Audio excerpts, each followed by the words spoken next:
Hello, hello, hello. Back with another Path of Exile 2 video. So we're going to be breaking down the recently released support gems. These have been translated, released from the China stream and stuff like that. A lot's changed. It's going to go through, obviously, the increases of them. So as most people would be aware, you've got like Boundless Energy 1 and then Boundless Energy 2 and stuff like that. It's going to be a big change, if I'm going to say. What I will say though is, if you can see up here, 45% of people have voted that they're going to still beat Invoker, and 55% have decided that they're going to move to the Acolyte of Chaiula. Okay, this is a big change. This is a big change. Even myself, I've played Invoker all the way through both leagues, so since November. Um, Anyone that's followed me from then, you can see obviously I've gone from, I don't know, 150k DPS to 26 million DPS and stuff like that. It's the only class realistically I've played. I played a bit of Witch, I played a bit of Warrior, I played Amazon as well, but it's the one that I keep going back to. Now the hard choice is do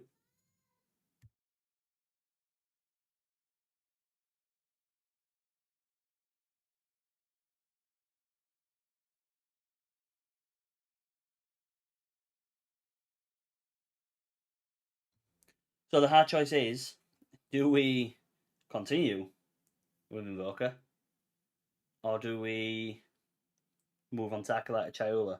I've done some digging, I've done some researching, and if I'm genuinely being honest, Acolyte's going to give you some spicy builds. Okay, Acolyte is going to, if you can get it to work, it's gonna slap. Um, with the buffs, with the changes, and with everything that's happening, yeah, Acolyte's going to hit very very hard. But it all depends if you can get it to work. If you can't get it to work, Invoker is going to be like like a safety net, if that makes sense. Okay, so if you're struggling and you're like, oh well, I need to look at Acolyte and I want to try this, and you're struggling, go to Invoker. Invoker, it's solid. If you've got Lead Me Through Grace, you've got Subterfuge Mask, you've got obviously Meditate, like skills that are going to give you huge amounts of benefit. Then we move on to Hollow Point. Hollow Point, Hollow Point, Hollow Palm. Hollow Palm works off Energy Shield and Evasion. The monk is very, very good at getting Energy Shield and Evasion. So, the way I see it is, you could easy invoke a monk. You could easily sit on 10,000 Energy Shields, 70% Evasion. Wind Dancer straight away. It's easy. It's easy. The problem with the Hollow Palm is obviously you use a lot of. No. The problem with Hollow Palm is you lose a lot of, what's it called now? Like damage off. Mine's gone blank now. Off your quarterstaff. There we go. That's it. What are you doing in here anyway? Didn't even know you were on Twitch. I thought you were old. You're too old for Twitch. You won't understand this game. It'll be like a foreign language to you, all this, Mark. Go back onto DC.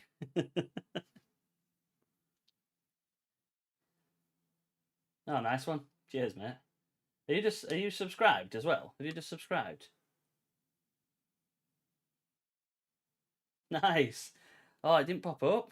Why didn't it pop up? That's weird. Oh, do you need to press that button like a 9-month subscription or something like that? It might have done. Cheers, man. Thank you very much. Are you going to jump on PoE2 when you update? Jump on with the boys. They're good. They're good.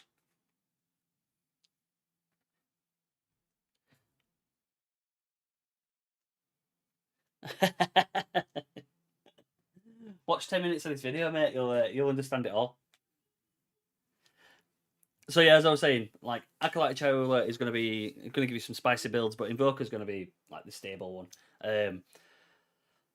I'm unsure what to go. I feel like I'm going to go Invoker. Thank you, man. See you later. Thank you. I think I'm going to go Invoker because I know it.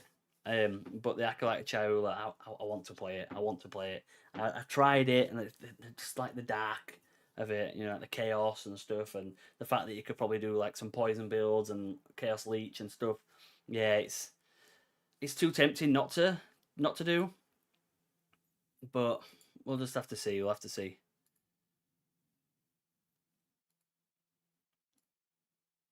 Right, let's go with what we're going to move on to now. So we're going to get rid of this. Wherever you get rid of it. How do I get rid of it? Where is it? Image. For all you traders out there, 55% here. Most of my channel is Invoker, and then 55% here, over half my channel has decided that they're going to be the Acolyte Chowler. Probably me as well. I'm probably going to go Acolyte, Hollow Palm, Subterfuge Mask, Ice Strike maybe, with Ice Bite. What else is there? Can't think what else it is. Quite a lot. It's quite a lot. Right, let's move on to the skills then. So, as you can see, I've got skills up, sport gems. And the annoying part is it keeps popping YouTube chat out as I do. So I've got the skills up. You can see there support gems and stuff like that. There's been some good ones. There's been some big changes to quite a lot of classes, if I'm being honest. Especially like Monk, Witch, Deadeye. Deadeye's going to be insane. But yeah, if you look at the patch notes and look at everything, there's a big difference. So we've got support gems, boundless energy, which is a support that's meta, +5 intelligence, and then again, look, you've got energy 2, which is a cost multiplier. So this support meta skills. Support skills generate energy significantly faster, and then you gain 45% more energy. What that? Oh my god, what was that called? I'm trying to remember what that was called. But that's a huge increase. Hello, and El Grego de Rhodes. How you doing? Bounty, we've looked at that before. Grant 100% more charm skills, 100% more life flasks. Cannibalism, what's this? Is a fit spirit. So what? It's when support skills are active, killing enemies recovers your life, which we had that before, and it's 3% life on kill. 3% is a huge amount. That'll be good for. That'll be very good for warrior. Great Word, which is a totem. Totem limit increase. Instead grants 5% area of effect per limit to support skills up to 20%. So you've got 20% area effect, 40% more damage, and 40% more totem life. Jesus Christ, that's an increase. And then look at that. 60% damage, 60% life, and 20% area effect. That's a big increase, is that? That's a huge increase. Like, it limits the number of active totems to 1, but obviously 60% damage is huge. Magnified, that magnified effect it used to be. So magnified area, increased area effect, and then magnified area 2. Support any skill with area effect, making it larger at the cost of damage. Support skills have a 45% increased damage effect. Support skills deal 10% less damage. So if we was to look at if we was to look at the PoE2 support gems, look at the original ones. So magnified effect. So 40% area of effect. And this one is now 45%. but they deal 10% less damage. Okay, okay. Is it area on here? Magnified. No, it's just it's just magnified effect, isn't it? Right, what we got? That's I can never pronounce that. Mysticism. I can't pronounce it. What we got? Supports persistent buff skills, causing you to deal increased spell damage while on full energy shield. While the support skill is active, while energy shield full support skill is active, deal 40% increased damage. That's good. Rage Forge supported skills have a 30% chance to not remove rage, but gain benefits from removal. Can consume 10 rage, and it deals 35% more damage. Has that changed? Rage Forge. Yeah, look. Skills consume 10 damage, 10 rage if possible, and deal 35% damage. Whereas this here now gives you consumes a 10 rage, 35%, but you also have a 30% chance not to remove it. So you're still going to get the damage buff, but then you're not going to. You can have a 30% chance not to remove it. That's pretty good. Retaliate, melee skills you use yourself, support skills gain much more damage and are capable of stunning enemies the closer you are to being heavy stunned. Oh, okay, that's basically if you retaliate back. Okay. Skittering Stone, category minion, physical, and duration. That's actually going to be pretty good, that, isn't it? Retaliate's got to be new, isn't it? Retaliate. Support skills deal up to 40% more attack damage, scaling as your stun bar increases. When you compare it to this, and the enemy's current stun threshold percentage. Oh, that's good. And they deal 40% more damage, increasing with stun threshold. Again, look at that. That's good, is that? Skittering Stone, minion duration. That's good. Limit to 12 Skittering Stones. Fawn Skin. Oof. While support skill is active, deals 70% increased fawn damage. That's huge. That's huge. What were it before? Fawn Skin. 40%. That's just a basic one. It's just a Fawn Skin 2. 70% damage is an insane amount. Vanguard. Indomitable Poison. Obviously, the Chaos again. Look, this is what I mean. If you're gonna go through the Acolyte of Chaiula, it's gonna be huge to see like all the changes and everything like that.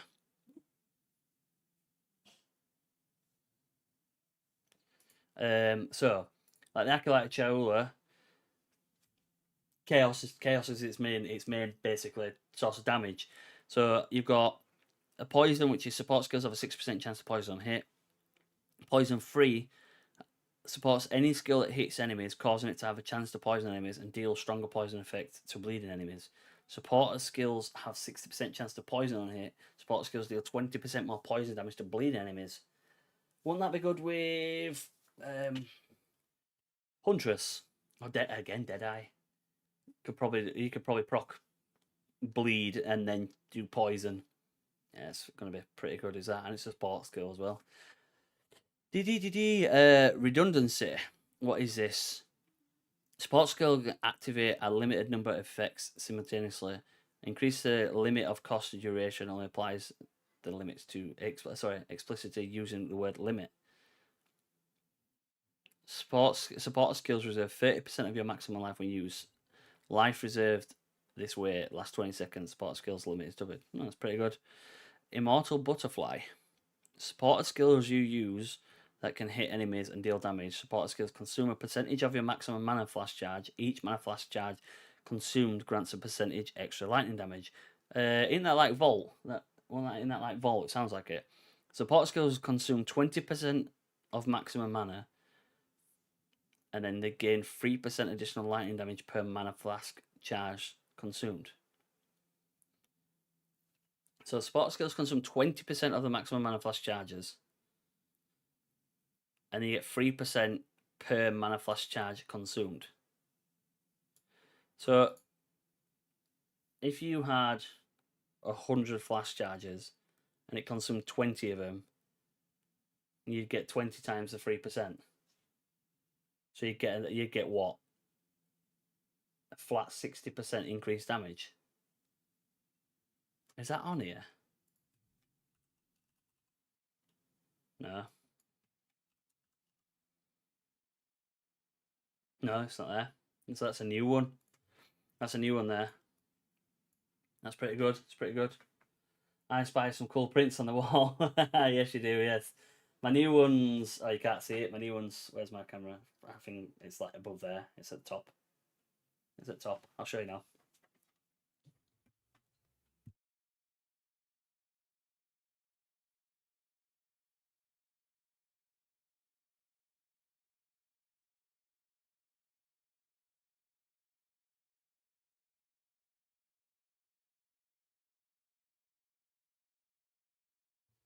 My mic was muted. I don't know where my camera is. There we go. Yeah, so it's gonna go. It's gonna go like here, and then like I say, move them across. You know, there you're all your old ones. Look at the difference. Look at it. Look at the difference. Definitely improved. How are you doing anyway? You good?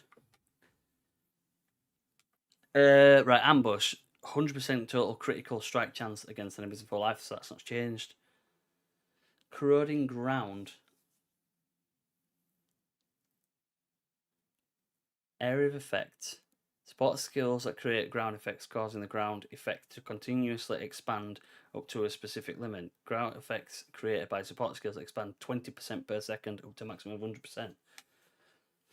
What? Is that new?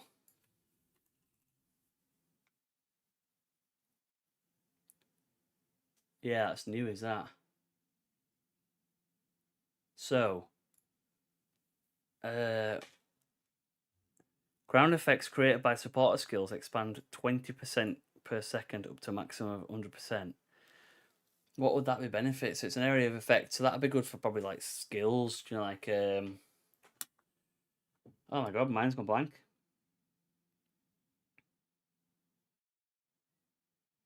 Mine's gone blank. The cold skill. The cold skill, what's it called? Oh, where it lowers your cold resistance. It'd be good for that. Ritual curse. So this is a curse and an area of effect. Supported skills gain 50% increased area of effect, and then the area detonation delay is increased by 30%. Not bad. Elemental armor, armor. So that's minions. They gain 30% elemental resistances. Plus, minions have had a huge buff now. They don't actually have any accuracy, so they can just hit you. Elemental release. Supporter skills cannot inflict freeze, shock, or ignite. Supporter skills consume freeze, ignite, and shock to trigger elemental release.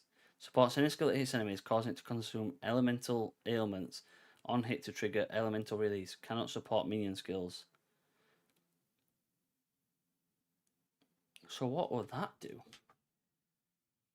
So it can't inflict freeze, shock, or ignite, but it can consume freeze, shock, and ignite to trigger elemental release. That sounds pretty cool. They're going like a full like elemental resistances and stuff like that, and elemental attacks out there. Elemental arsenal. Support attacks causing them to deal more elemental damage. So 20% increased damage. Then you get at number 2, you get 25% increased damage. And then at Elemental Arsenal 3, you get 12. They deal 12% total increased damage for each elemental ailment on enemies hit.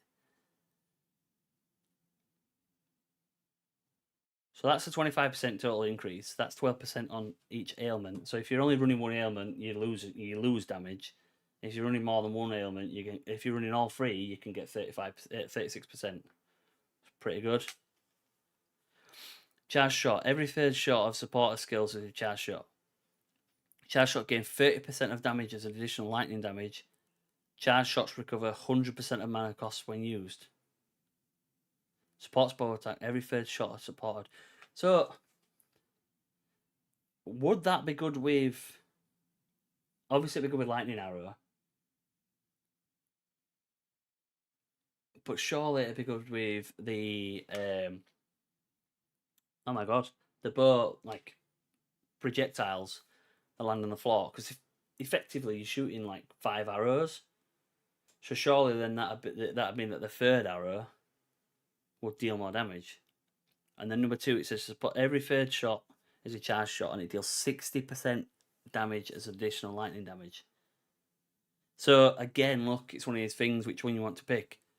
So charge shot 1 gives you less damage, but you get 100% mana, whereas charge shot 2 gives you more damage, double the amount of damage, but less mana. So if your mana recovery is good, then you're perfectly fine. If your mana recovery is crap, then obviously you need to sort it out. Ancestral Call. This is meant to be pretty good. Ancestral's Blessing slams deals 30% increased total damage, have 25% increased area of effect, and Ancestral Blessings can hit 2 targets. What is this? Obviously, this is a melee support. Strikes you use provide a powerful Ancestral Blessing every few seconds. Cannot support channel skills. Do not modify the skills used. So they gain Ancestral Blessing. So they'll gain 30% increased damage, 25% increased area effect, and they can hit 2 additional enemies. That's pretty good. That's pretty good. And then this is a trigger Ancestral Blessing and can only trigger once every 3 seconds, and that's every 5 seconds. So you could do Eye Strike, ideally, or effectively, and it'll give it 30% increased damage and 25% increased area effect every 3 seconds. It's pretty good. Foresight, that's the one where you can... Oh, no, it's not. Skills buffed by supporter skills deal 15% total damage. So it's just a flat 15%. That's pretty good. It's pretty good. We'll take a flat 15%. Ice Shard, so ice crystals created by supporter skills have 50% total reduced life. Glacier. So this is a support skill. Support skills that create ice crystals, causing the created ice crystals to have higher life. Ice crystals created by support skills have 100% increased life. Obviously, that would be good if you're having like Frost Wall, for instance. Like Frost Wall, if you want to protect yourself, you'd probably go for this. But if you want to like Frost Wall to cause shatter and cause damage, you want to go for this. Cold Mastery Support. +1 to all cold skills. We've seen this, yeah. Cold Exposure. Inflict 8 exposure for 8 seconds on critical hit. Cold Attunement. 25% damage as extra cold. And then it's reduced by 50%. I want that changed. Cold. Want that called... Want that called Exposure, or what it called? Yeah, it was. No, what it called? Or is that a new one? Yes, it was called Exposure, yeah. Support skills inflict cold exposure for 8 seconds on critical hit with cold damage. And then this now has got you gain 25% extra cold damage and you deal support it, and then the rest of it is reduced by 50%. 50% is not a lot. Especially if you're going to go full cold. Cold penetration is 30% cooldown recovery. So again, look, 25% faster, 35% faster. That's insane. Ruthless support. Sports Warcry skills. When support skills are used, attacks have a chance to not consume the charge of the support skills. Empowerment. Supported skills have a 30% chance not to consume an empowerment from their stack. That's gone up on it. Ruthless.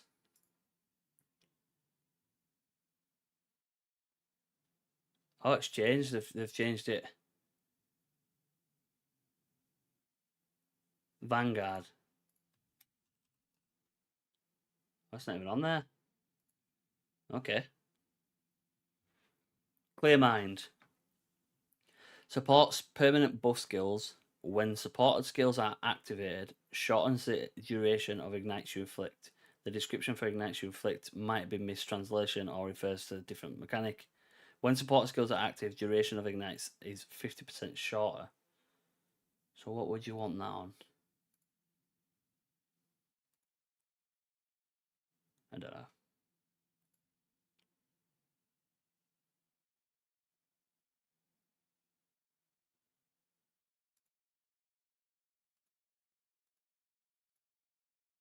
Is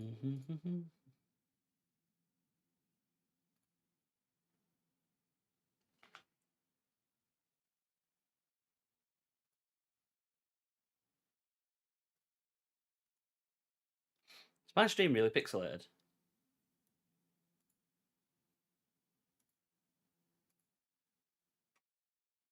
No, it's not. Okay, that's fine. I just thought my stream was really pixelated. Right, I'm back now. No, it's alright. It's all okay. We're all good. We're all good. Oh. There we go. Clear mind. We've already looked at that. Wither touch. So this is a chaos one. Wither lasts 4 seconds. Supporter skills deal 25% less total damage. Chance to inflict wither with supporter skills can exceed 100%. On hit with supporter skills, gain 1% chance to inflict wither for every 0.57, weird name, of enemy ailment threshold dealt as chaos damage. See, this is where the Acolyte can properly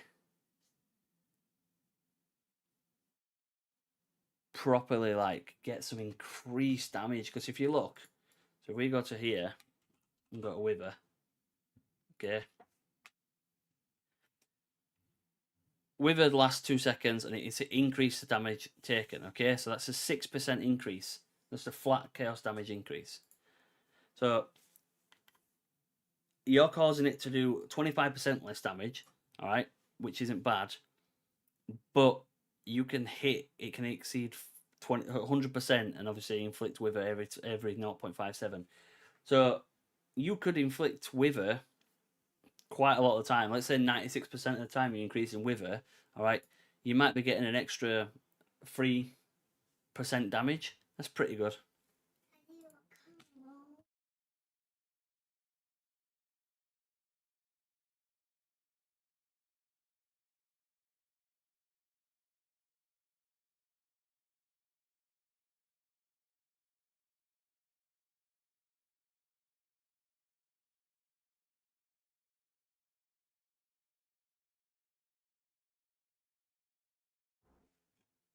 Player support. So bleed inflicted by supporter skills is 75% stronger. Supporter skills deal 25% less total hit damage. So support's any skill that hits enemies, causing it to deal less damage but inflict stronger bleed. Okay? And this is bleed is 100% stronger, but 30% less total hit. Freeze. Freeze effectiveness from supporter skills is 50% higher. Again, look, it's a support skill, causing it to freeze faster. They're really, really, really pushing these cold skills. Fork. So projectiles from support skills fork after hitting, and they deal 30% less damage. Splitting fissure. So this is a melee skill. The weary traveler draws close to the end of the path. Thank you for the follow, Scudo di Sato. I hope I pronounced that right. If not, I do apologize for absolutely butchering it. How are you doing? Thank you for the follow again. So, supports melee skills which create fissures on the ground, causing them to create additional secondary fissures. Secondary fissures branch off the primary fissure with lowered area of effect. Secondary fissures from the supporter skills have a 35% less area of effect, but they deal 40% less damage as well. And you can have 2 additional branches.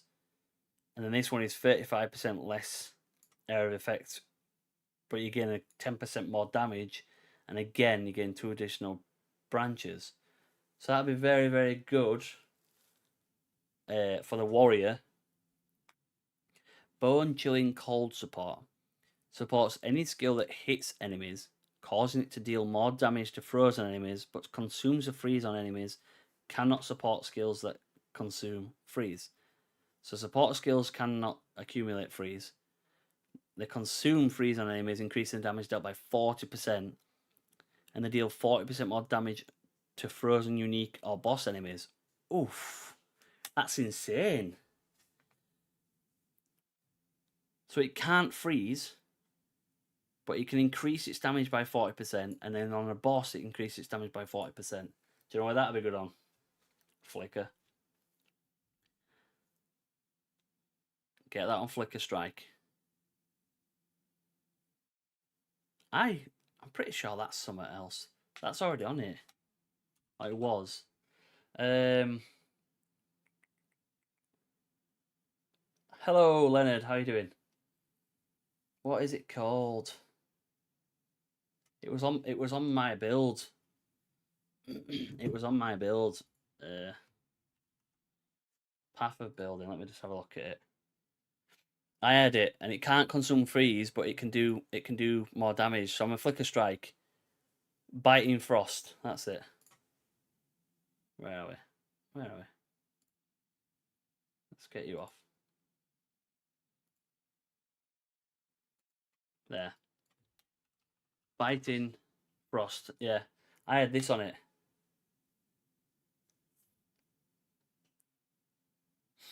Look, cannot consume freeze, but it cannot cause freeze, but it can consume freeze to deal 50% more damage. So that's basically similar to that. So it increases total damage by 40%, but then you get an extra 40% on top of bosses. That's an insane amount of damage. That's insane. Like if you think about it, like Flicker Strike, for instance, Flicker Strike sits at what were I sat at end at the 120,000 DPS on Flicker Strike with attack speed modifiers, with low level modifiers. Obviously that's changed now. But if you put freeze, so if you drop I don't know, some form of ice strike or anything like that. Hi, I'm from Brazil. I've been watching your PoE2 videos, even though I don't understand much English. Your content is very, very good. Thank you very, very much. I try to do good content. I believe it's probably going to be. I think it's quality over quantity. I put a lot of hours into it. I dread to think how many hours I've got on Path of building. Will you make a Flicker build? No. No. So the bell has had an increase. Yo, Grim, how you doing? How you doing? So the bell has had an increase. Ice has had a massive increase. So I'm going to go back to my good old faithful, and I'm going to go Ice Strike, Temper Spell. I already have an idea, so let's just stop this a minute. Okay, so Invoker Monk. There's a lot of skills that are benefiting ice. Okay, so like here, for instance, can't consume freeze, but it can deal 40% more damage. So it can't freeze it. Ice Strike can't freeze it, but you don't need Ice Strike to freeze it because you could have Herald of Ice. Herald of Ice then could cause it to freeze, and then that Ice Strike can consume the freeze on it. So that's 80% more damage against a boss. So if you were against Zesh and you're sat at like high physical damage, there's another skill that changes your physical damage to pure cold damage. It's gonna be good. I feel like the monk's gonna be stupidly overpowered. Doing good, being lost about the new PoE update, looking what's up and what I might play. I think at this moment in time, whatever you play will probably be good. If I'm genuinely being honest, from what I can see, from what like the buffs and the changes, it's going to be good. If you can get the Acolyte to work, the Acolyte Chaula, that's gonna slap. But I think Invoker is going to be the best with the Hollow Palm technique because the Invoker is the one that can get the genuinely more energy shield and stuff. But like imagine it's just whether you want to lose stuff, whether you want to lose the damage, because the Quarterstaff has insane stats, especially soon as though you can throw them into the pool and get more stats and stuff like that. Does that make sense? Obviously, if you can throw into pool and get something crazy on it, that's going to be good. But if you can't, Hollow Palm, what is it, like 2% attack speed or something per some 25 evasion or something, or energy shields or whatever it is. That's insane. It's insane. I played Monk before and it looks insane, but I might try Smith or Katava as that got nerfed, but not a lot, and I can get very tanky. Yeah, there's a skill here there. Look about fissures. causing it to split off and do a branch off to different ones, and it got lower area effect and damage, but it branches off. There's a lot of skills.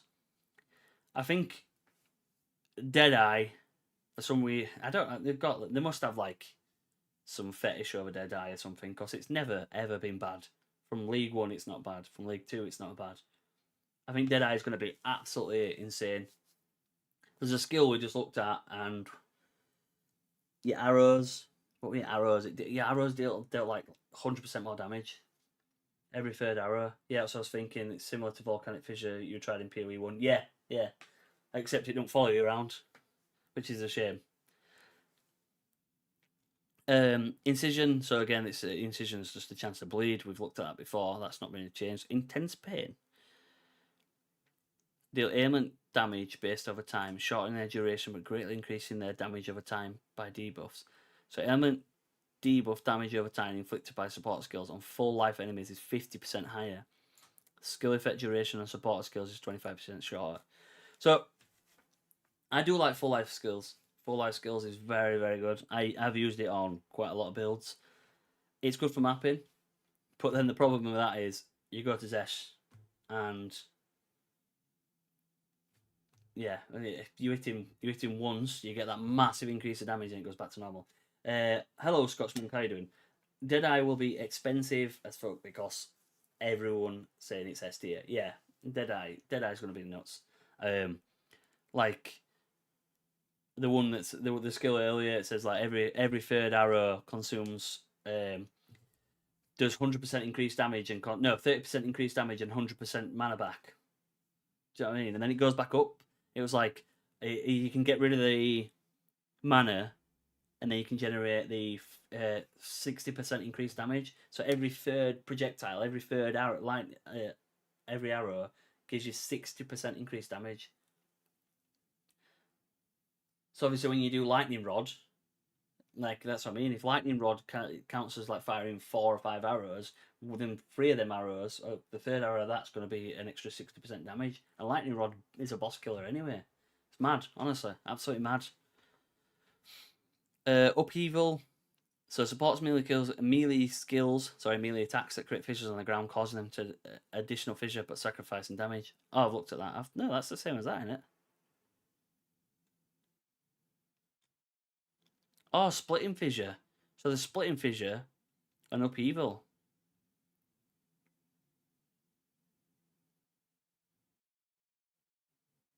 Oh, you can properly get your fissure to split.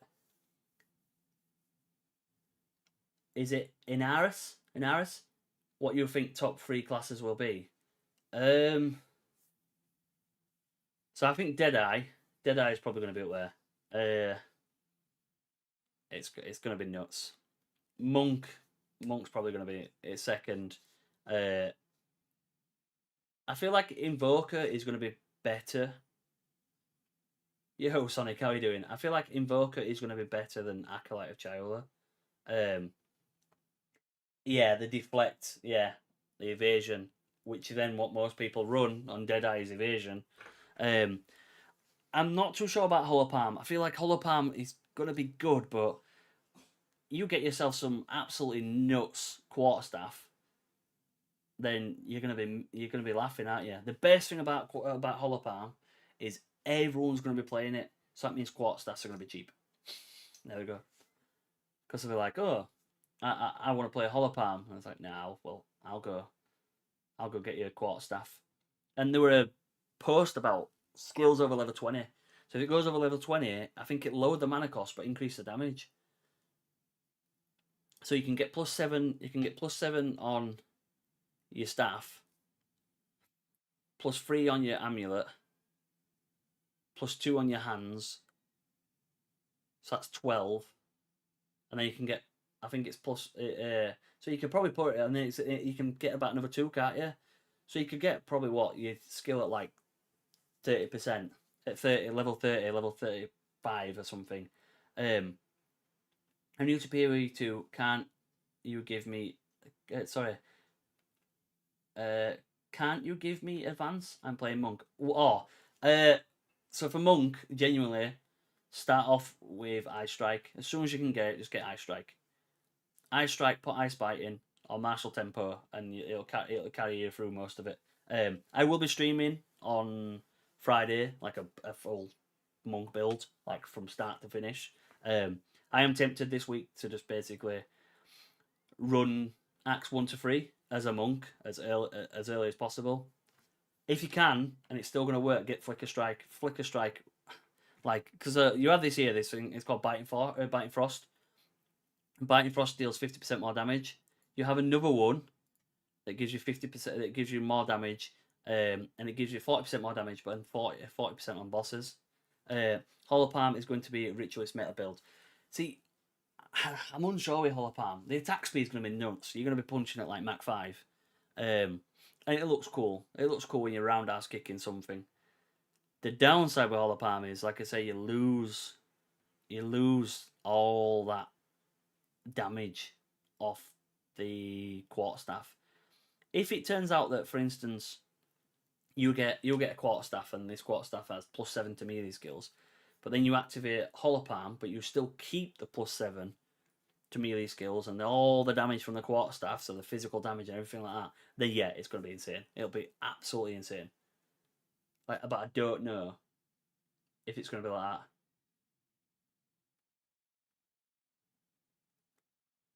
Hollow Palm with 3 insane breach rings for damage will outscale a staff. Yeah, that is true. Yeah, that is true.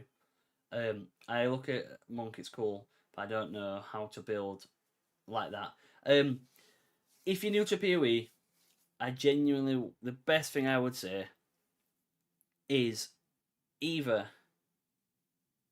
play at your own pace, go through, try different skills or anything like that, or find a leveling guide up until a certain point, and then branch off it there. Okay. You'll find build guides. I do build guides on my channel on YouTube. People do build guides. There's a guy called Farham on YouTube. He's very, very, very good at build guides. Daft microtransaction, stuff like that. Everyone will be able to do build guides. Yo, Lady Lisa, how you doing? I'm good, you? But yeah, there's loads and loads of build guides everywhere, and just genuinely take it at your own pace. It's not a rush. The only time you really need to rush is if you want to make content. Oh my god, I face to the voice. Hello, Ryan, how you doing? I know. I thought I'll put a face on. What about Armor Break Fist Palm Warrior? Armor Break Fist Palm Warrior. Oh yes. I feel like Armor Break's gonna be strong. Armor Break's gonna be very, very strong. I don't know. I'm just unsure with the Hollow Palm. I think it's gonna be good, but I just think it's been overhyped. We'll have to see. I think I'm gonna run it because for monk, I think it's on the skills tree. If you give me a minute, I'll get it up. Just give me 2 seconds. It is, if I can find it. It's literally like 2 off it. A couple. You could be at it by about level. Probably like level 14. Can you see that? You see it? Look, there's Hollow Palm. So for a monk, you could literally start down here. Take whichever you want. Take the energy shield or take damage. I always go this side. So go up here, round. This is critical strike chance. Up to here. You can take up here with critical strike chance. Cheat viewers on streambot.com. Remove the space. Oh, thank you. Thank you, Mr. Chuckle. I will totally not look at that. So you could go up here and down and down. Okay, and then up to here. And then if you really want to, you can go up and get a gem. A gem would be very, very good. And then straight round, and there you go, you got Hollow Palm. So ideally, you got what? 2, 4, 5. It depends whether you want to take the rest of them. So 5, 8, 9, 10, 11, 12, 13, 14, 15, 16. So 16 skill points will get you Hollow Palm. which, what's that? Level 12? 12, possibly even 10. Did you see the throwing hammer damage at level 9? It's 300% weapon damage. That's insane. That's insane. I feel like the throwing hammer is cool. A new update. Can we new class? I don't know what. I'm new to the game 2 days ago. There's no new classes. They're all the same. They've just been reworked, like totally reworked. Easiest class to probably use is either going to be monk or Deadeye. Or monk or not Deadeye. Oh my god. But my mind's gone blank. Not Deadeye, what's it called? Oh my god. The boat? I forgot. But yeah, the Deadeye basically. Invoker is going to be good for survivability, and Deadeye. Ranger, yeah. Monk, Ranger, or Merc. Yeah, Ranger. My mind went blank. Hello, Nate, how you doing? But yeah, so it's going to take you what? You could hit Hollow Palm by level 12, probably. It depends on what you want to do. But Hollow Palm scales up attack speed, physical damage. There's attack speed there. There's attack speed there. Definitely get these nodes here.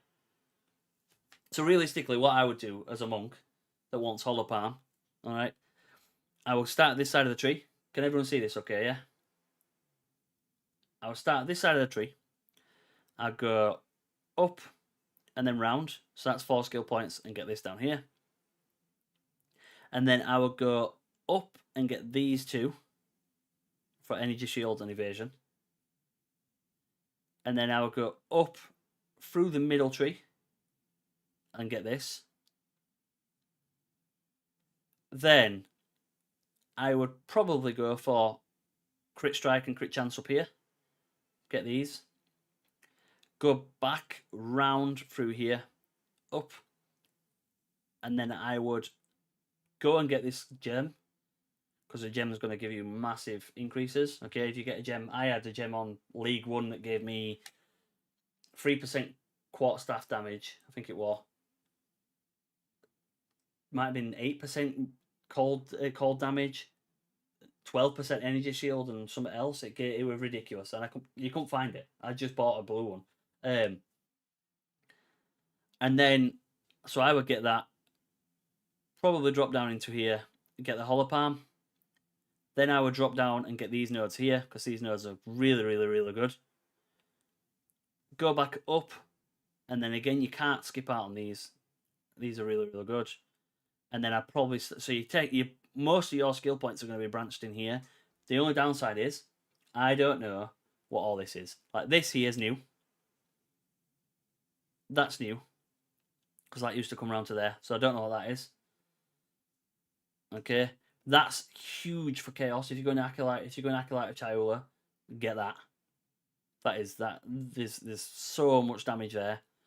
Up here, that is like a very good node, because it scales off evasion and energy shield. So you get more energy shield based off your evasion on your chest. Okay, you get a decent chest, you're going to get a lot. Chaos damage is up here for Acolyte. A lot of people neglect here. This is 50% cold damage there. There we go. 50% cold damage. You got Ice Strike. You got 2 seconds, sorry. So you got 50% cold damage. Alright. It's they're going to be huge. There's a new skill there, as you can see. That's probably going to be, that looks like it's chaos. Heart Stopping and Throat Seeker are down here. They're good for crit damage. Quarterstaff skills, always get your quarterstaff skills if you are running a quarterstaff. Obviously, if you're not running a quarterstaff. Elemental skills are over here. They're very good as well. A lot of people skip out on this. That's 40% energy shield there. So it's 40%. So I would genuinely go up here, round here, take these, come up to this point, go around and take these, move in and pick up Hollow Palm, go back up to here, take these, and then that would probably be me so far at like level what? So again, what did I say? You'd be about 12 there. So that's like 13, 14, 15, 16, 17, 18, 19, 20, 21, 22, 23. You're probably maybe about level 25-ish if you got all your passives and stuff. And you're going to sit pretty on pretty on damage. But I'm new to the game about 2 weeks. What class you picking? Go monk, it's best. But yeah, if you're gonna go around here, but I don't know what these are. Like they're new, like I said before. These they weren't linked before. I'm pretty sure they're new. Chaos inoculation. Yeah, probably. Yeah, midway through Act 2. But midway through Act 2, you'd be sat on probably around about 60% crit chance and hollow palm. But again, hollow palm. If you look at hollow palm, is it going to be on here? No, it's not going to be on here, is it? Where is it? It is. I think I had it open. I'll just Google it. Be easier. It's called. It is hollow palm, isn't it? Hollow palm. PoE2. So images. So there we go. Can everyone see that? Yeah. So if you look, can attackers using quarterstaff while both your hands are empty? Unarmed attacks that you would use your quarterstaff damage gain physical damage based off their skill level. 1% more attack speed per 25 evasion, and then 0.1% crit chance per 10 energy shield on equipped armor. Okay, so if you have a very, very good set of armor and a very, very good genuine there, and then the level of it, obviously it's a skill, so the higher the levels, the better. But the downside with that is the highest that you get off your level is from a quarterstaff. Quarterstaff gives you +7 to melee skills. So yeah, it's gonna be a tough. But hollow palm is there if anyone wants it. It looks sick though. You can't say it. It looks absolutely insane. So far I like witch, huntress, and ranger. I started playing a witch. I didn't like it, and then I went back. Well, I started a monk. Went back to couldn't do it because I was new to the game. My first ever ARPG. Went to a witch. Got to about level 30. Didn't like it. Went back to a monk, and then I've been stuck with monk all the time. Ranger's good. Ranger's ridiculously good. Honestly, you won't go wrong with a ranger. You get ranger and dead eye, and yeah, put your movement speed on. The witch is a lot more. Right, support gens. Where did we go to? So, Wind of Aid. Cooldown of speed is reduced. This is a physical attack for heavy blow. So spot skills deal damage, increase their physical damage dealt. It increased by 30%. That's changed on it. Because I want a heavy blow, heavy swing, wasn't it? Yeah. 35% more melee damage and then less attack speed. Does that change then? Has heavy attack speed changed to heavy blow? Because if that's mint, is that physical hit damage dealt by supporter skills is increased by 30%? You can just get a flat 30% damage. That's insane. The Chaos Flame Keystone is basically what all fire builds are going to run now because of Wither. Yeah, there's a skill up here that inflicts Wither as well. Where was it? Can't remember where it was.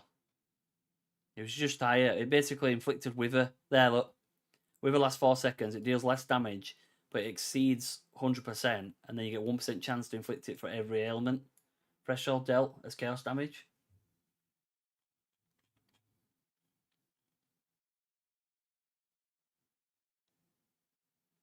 So when the supporter skill is active and your mana is not full, your summon creatures deal increased damage. That's pretty good. Counter attack supports your own melee attack skills. The closer you are to a heavily stunned state, the more damage you deal.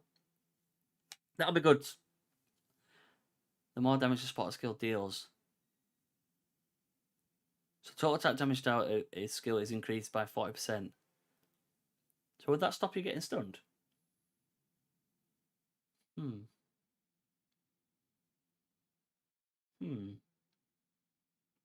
Lich is going to be king this season. Probably. I feel like a lot of them is going to be pretty good. I feel like genuinely the game they've done very, very well. They've done very, very well. I feel like they've put a balance across the board. Except Warrior. I feel like Warrior might have been nerfed quite a bit. Do you reckon? Do you reckon that could stop you being stunned? That'd be pretty cool. Summon creature mastery, so summon creatures increase their level by 1. That's all right. Soul Devour, so that gives you 15 spirit. Because they buff demon form, it has 600% increased spell damage, by the way. Yeah.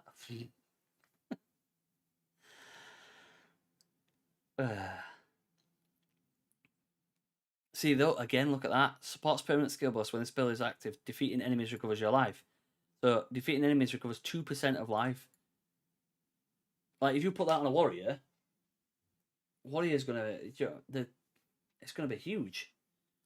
Fated Execution supports any skill that you use that hits enemies, causing it to continuously accumulate critical chance. Critical chance of supported skill increases by 25% per second, up to the maximum of 200%. When a skill supported by Fated Execution critical sites, the critical chance is lost. Oh, so that's changed the name, hasn't it? That were. Can I send you the link? I'll put the link in chat now. Yeah. There we go. Hello, Sensei. How you doing? Isn't that inevitable critical? Which character are you planning for your main this season? Monk. Monk, easily Monk. There's no doubt about it. I'm gonna go Monk. It's gonna be. I'll probably go Monk, Invoker, and then possibly go. I feel like I want to do something different. I want to make a poison build. I genuinely want to make a poison build. After playing PoE 1, and playing poison, I tried to make a poison monk on PoE 2, but it just didn't work. It didn't work. The poison Deadeye is very, very good. If Ryan's still in here, he played a poison Deadeye. That's mint. But yeah, I feel like I want to play a poison build. By the way, did you see how they changed Earthquake for Warrior? If you hit Earthquake, again, it explodes now instead of waiting. That's amazing for a 4 build. Yeah, I like the Warrior. I feel like... I think I just might make loads of builds. Try whatever I want. My channel might end up being going from all monk builds to multiple. That's inevitable critical, that, isn't it? That's inevitable critical. 25% critical hit chance each second, up to 100% crit chance. Critical chance support skills increased by 25% per check. Yeah, up to... Oh my god, they've changed it. Gain 25% crit hit chance, up to 100%. This is a critical hit chance with loss whenever it's there. So 25% per up to 200%. When the skill supported by fated execution critical strikes, the critical hit chance is lost. So that means that realistically that you can't not crit. Do you know what I mean? Yeah, I'm gonna play Source this season. What's wrong with me? Oh, there's too many. There's too many. Like, I feel like I want to be. I want to go Chaos. Cause Chaos is cool. Like Sonic, you've been in my streams. You know how excited I was when I was running around with a Viper Strike of Mamba, and yeah, it's just the poison builds. If you give me daggers, I'll just run dual wield daggers. If daggers are in the game, I'll delete my monk. I'll play it. What's the best fire skill to play? Oof. For what? For which class? Yeah, they did nerf everything. Yeah, but again, they've nerfed it, but you don't need. There's ways around it. Like the nerf the heralds chaining off each other, and you just put voltaic mark in it, and the heralds chained. They did something about where is it as well? 2 seconds. I was on about it yesterday. 2 seconds.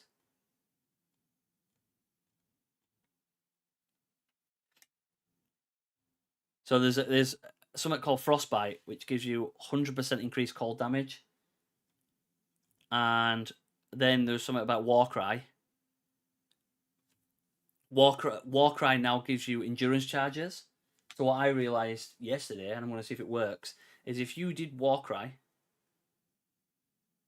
with Resonance and Combat Frenzy, then what would happen is you would get your increased damage and you get a power charge. So double Warcry, which gives you a huge amount of damage, then the Ice Strike, and then just go ham on the bell. Right, where are we? Harmonious Remnants. So support skills that generate fragments, allowing fragments to be collected from further away.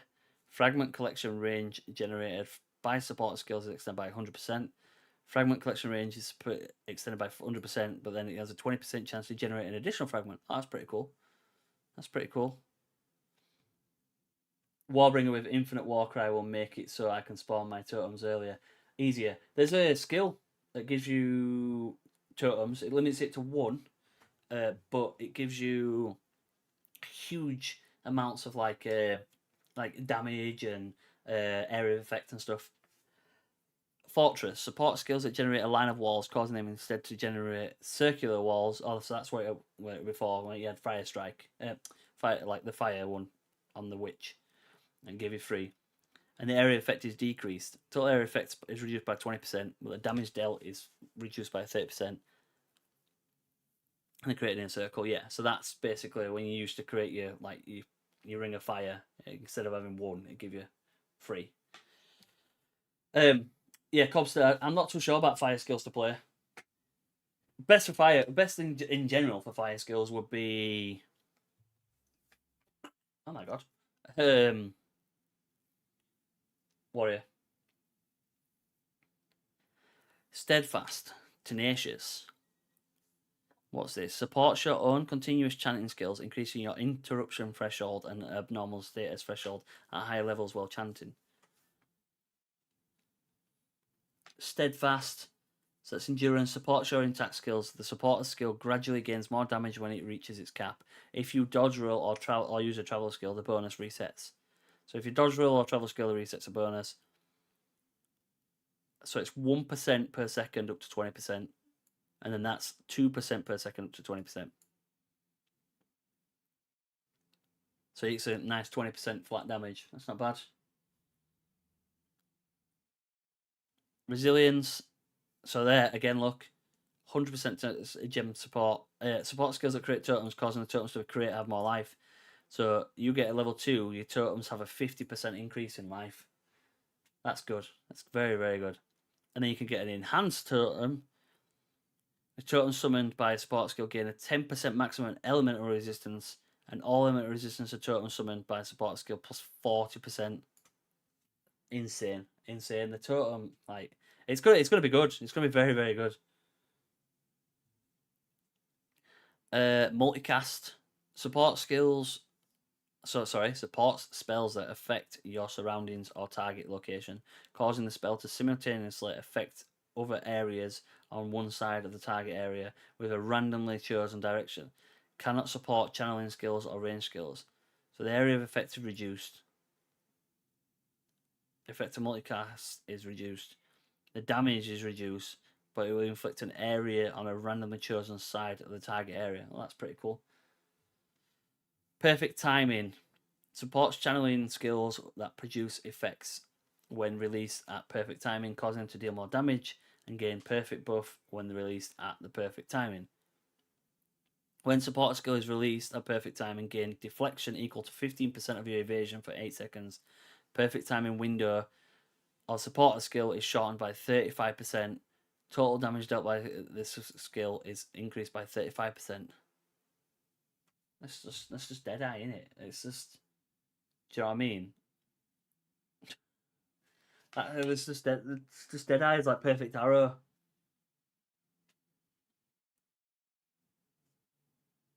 You release it at perfect time. You're gonna get 15% deflection.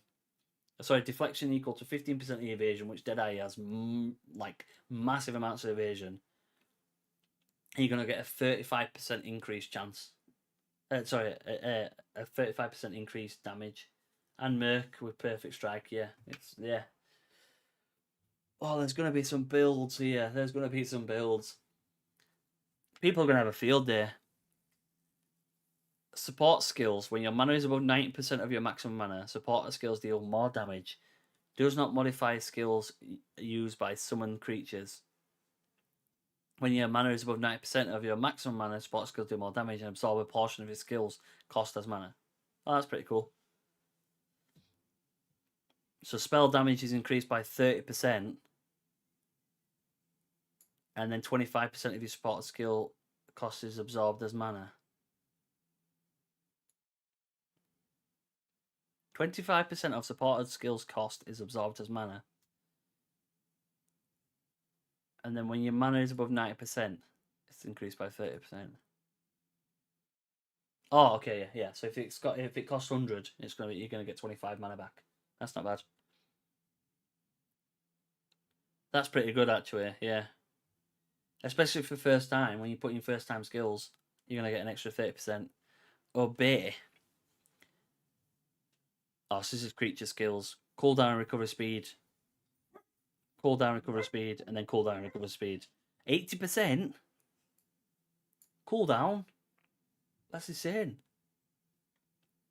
I looked at this before, Adept combo. When a support skill hits. Oh, I hope you can't hear my dogs. I do apologise. There's a 40% chance to accumulate an additional combo.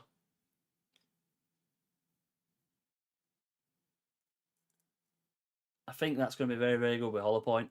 Hollow Point, why did it say that? Hollow Palm. Cluster Bomb. So support skills that launch grenades causing launch grenades to have a chance to reactivate.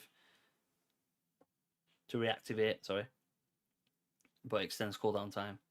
So your cooldown is slowed by 70%, but you have a chance to reactivate. It's pretty good. It's one of them ones where you gotta take it as a win or not. Right, what else we got?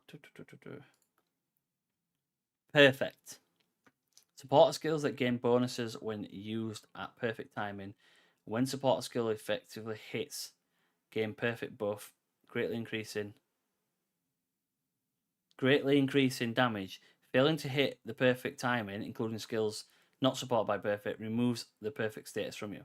So supporter skill successfully hitting at perfect timing grants perfect. Failing to it loses all perfect. Again, it's one of them risk and rewards, isn't it?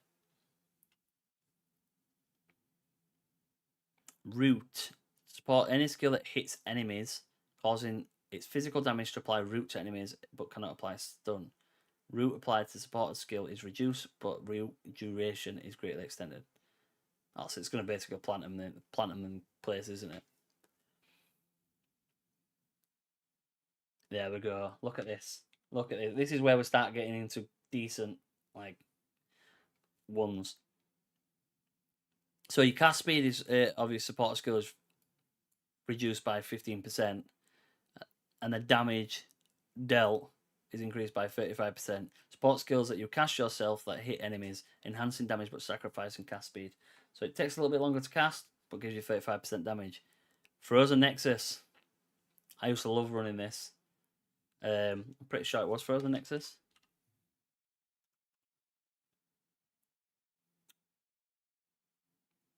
Wait, Frozen Vortex. I used to run it on cast on crit, and I can't remember what it was. It might have been cold. It was one of them. I ran it on Frozen or Ice Nova. I think it was Ice Nova. Yeah, it was Ice Nova. I ran Ice Nova on cast on crit, and yeah, it were pretty good. So Frozen Nexus, Supports any skill that hits enemies, creating chill ground around frozen enemies. When support skill freezes an enemy, creates chill ground for 8,000 seconds. Jesus. So you freeze a boss, they've got to do it on chill ground. Not bad. That's it. Acrobic. Support skills that deal damage to enemies. Sustain damage from non-damaging ailments of support skill. Reduce enemy life regeneration rate. Only the strongest such buff can take effect. Cannot support skills used by summoned creatures. Life regeneration rate of enemies suffering sustained damage from support skills ailments is slowed by 50%. That's pretty good. Rugged ground. Oh my god, look how far down I am. I'm not even halfway down. Jeez. Support skills consume 1 endurance charge when used. When the support skill consumes endurance charge, it creates rugged ground.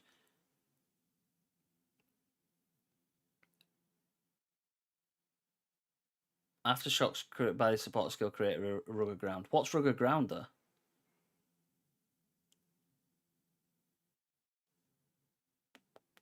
It's clearly a warrior build, isn't it? Collapse Edge. Supports melee attack skills. Support skills accumulate heavy stun faster but cannot inflict heavy stun themselves. So stun accumulation from support skills cannot fully accumulate. Total stun accumulation from hits by support skills increased by 30%. And this goes to 50%. That was similar to a support gem before. What was the support gem? Where you could inflict heavy stun, but it couldn't stun. Delayed activation. Rugged ground is a slow on enemies, and aftershocks explode them. There we go. Look again. You've got the warrior is going to have. Jesus Christ, Sonic. What GPU you got? So you're going to have explode enemies, aftershocks, fissures. Goodbye GPU. Support skills that deal damage, causing damage to only trigger immediately upon creation or at the end of its duration. The duration created damage is greatly reduced, but deals higher. Created damage is greatly reduced, and it deals higher damage. So you can't trigger. The enemies can't trigger it, but the damage created by support skills is increased by 15%, and the duration is reduced by 70%. So again, they're doing a lot of what I've noticed. They're doing a lot of like give and take. We're going to give you this, but we're going to remove this. Same with maps, I think. What you put on, like, what is it? Monsters get critical hit chance. They give you a bit of quality. I don't want quality. I'd rather just not be crit and died.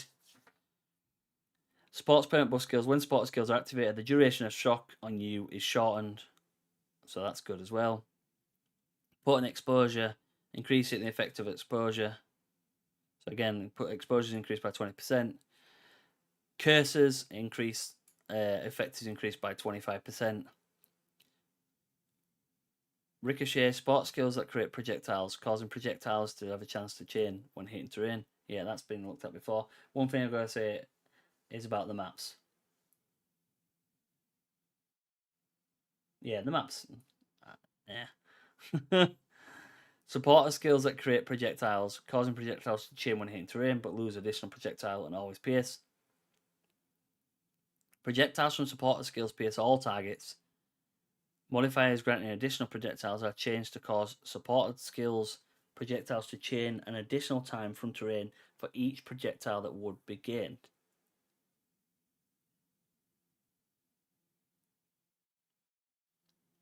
So it pierces it, and then it's then the supported skills projectiles chain an additional time from the terrain for each projectile that would have been gained.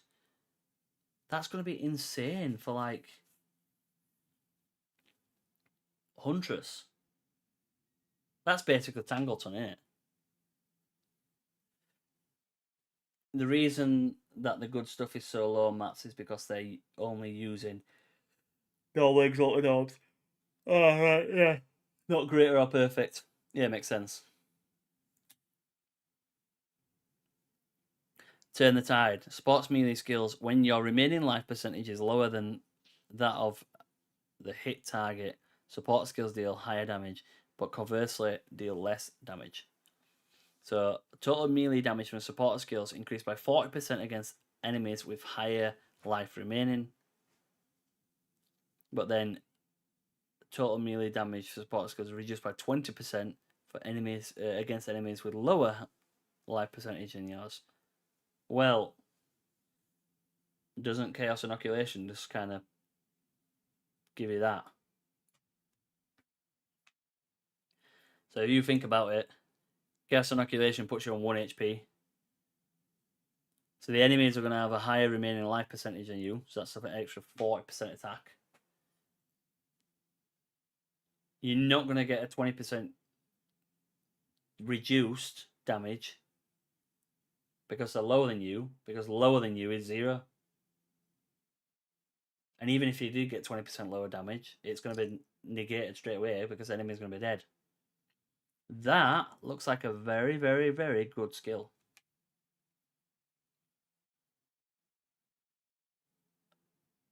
I'll have to see, you'll have to see. It's definitely, isn't it? It's gonna work. Let me have a look. Let me see if I can paste this into Path of Building. So we'll do? We've got the skills, no configuration, and then we'll go and add this here.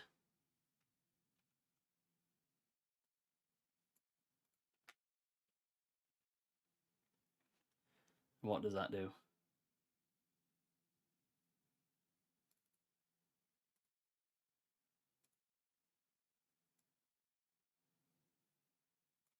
So no, you can't delete it. No, it's not going to work. I was trying to add it onto it, see if it'd work, but it's not.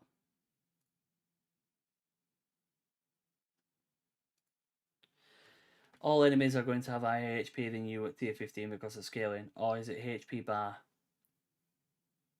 Or is it the HP bar it looks at?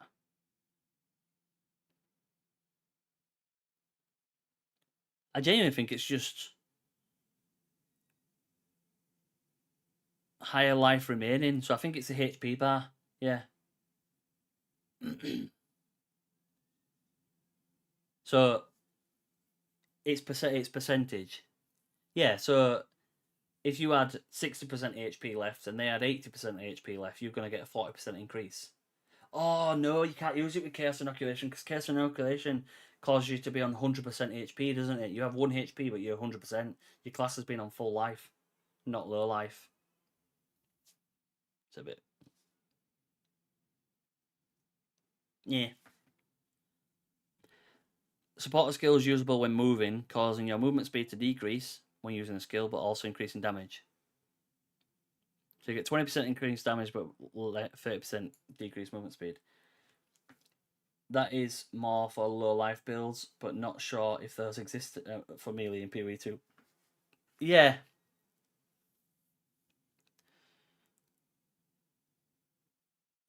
Yeah, I think they removed most of them. Or they removed? I know they removed the enemies on low life. Obviously, they moved the deepest tower and stuff. I wonder if they still got Cleat Yourself as low life. Spirit of Vengeance. Support skills that create summons, causing summons to violently explode when at low life. Summons from support skills explode when at low life, dealing 15% of their maximum damage as fire. Well, you could go Infernalist, so your sacrifice life and use your mana as HP. Yeah, that might work actually. Which would give you 40%. 40% attack is insane. But again, it says there total melee damage. So you can't really go Infernalist because you're not going to use melee.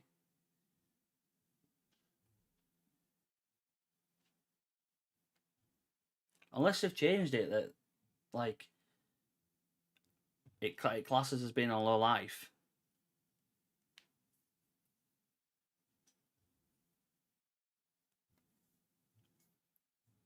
Because realistically, what's going to happen is you're going to have 20% reduced damage for the first couple of like hits, and then they're going to go. No, sorry, you're going to have 40% increased damage for the first couple of hits, and then you're going to go to 20% lower damage, aren't you? The highest stock build in the game is Melee Sunder Infernalist. Ah, okay. Sorry, possibly. It probably could be good for Infernalist. Loyalty. 10% of hits damage is taken by the life of supported companions before you take it. Total maximum life of summons from support skills reduced by 30%. Not bad. Actually does something like bleed work with that. You're not at max life to get a big hit. Yeah. Like, if you can get it to work, it's going to be massive, because 40% increase is absolutely insane.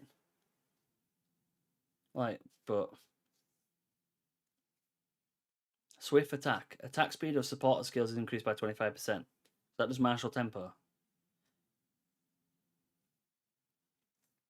Attack speed of supporter skills is increased by 35%, but the damage of supporter skills is reduced by 50%. Why would you want to do that?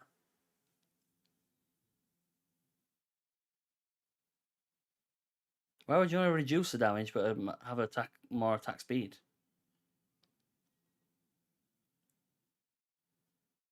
Unless you want to place a lot of them around faster. But then you just switch cast. Cast speed is increased by 15%. At level 2, it's by 20%. At level 3, it's increased by 10% for each different spell cast in the past 8 seconds. Yeah, for more things like move skills, yeah. So that's going to be good with like sorcerers and stuff, isn't it? You cast 4 skills, you're gonna get 40% increased damage. Shield charge is an example here. Fountain of Rage. Support skills that create totems. Totems created by supported skills generate a Fountain of Rage, whose aura effect continuously provides rage and prevents rage loss. Totems created by supported skill create a Fountain of Rage with a 3-meter radius. Didn't that change? Because wasn't there already a Fountain of Rage? I'm sure there was already a Rage one, wasn't there? Oh, it was Font of Rage. Font of Rage within a 3-meter radius. Fonts of Rage's support skills also grant 2 rage regeneration per second. Rage Forge. Supporter skills consume 10 rage and give you 35% damage. That's basically stay the same. Rage Forge. 10 rage and 35% more damage, yeah, so it's still the same.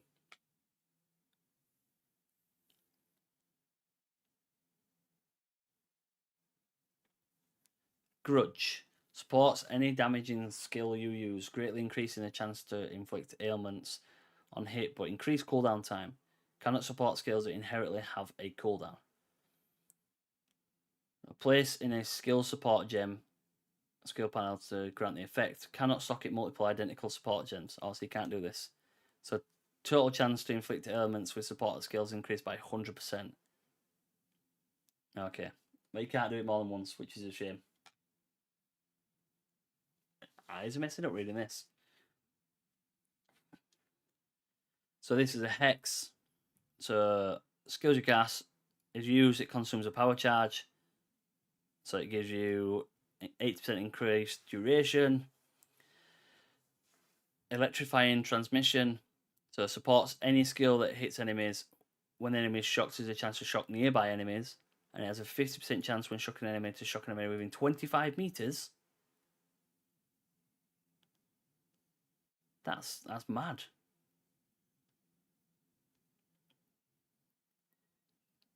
So if you inflict shock, then there's a 50% chance that you'll shock enemies in a 25-meter radius. That's pretty good. Warcry of Fury supports Warcry skills granting Fury based on the power of monsters when used. For every 5 points of enemy power When range, support skill generate 4 Fury. Nice. Is Fury new? Bro, Lightning Warp build's about to pop off. Oh my god, yeah. Yeah. Never thought about that. Because if you shock them and they're there, pretty good. War Fist. Supports your slam skills, providing Ancestral Blessing. So you gain Ancestral Blessing can only trigger once every 6 seconds. That's once every 4 seconds. And that occasionally provides extremely powerful Ancestral Blessing. Can only trigger every 14 seconds. But the blessings are doubled. I like how they're putting, like, you know, the increases. So Fist of War, yeah. They just changed it around. Projectile acceleration. Obviously, this is projectile speed. Obviously, these are Chinese translations, by the way. So at level 2, so projectiles are faster and higher chance. So that's 40% chance to increase it to pierce and 40% speed. And then at level 3, increases and reductions also apply to the support skills projectile damage. And the projectile is increased by 40%. Projectile speed increases and reductions also apply to supported skills projectile damage. So they're saying that what? Projectile speed increases and reductions also apply to supported skills projectile damage. So does that mean that, correct me if I'm wrong, you could get a 40% increased projectile damage because it's increased your projectile speed by 40%?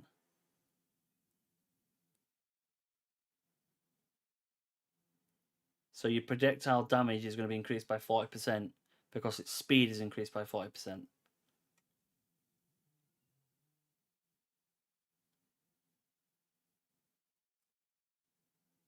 That's what I think. Yeah, that's what I'm getting at. So if you're getting 40% more projectile speed, then you're going to increase your damage by 40% as well. If that's true, that's mega. That's huge.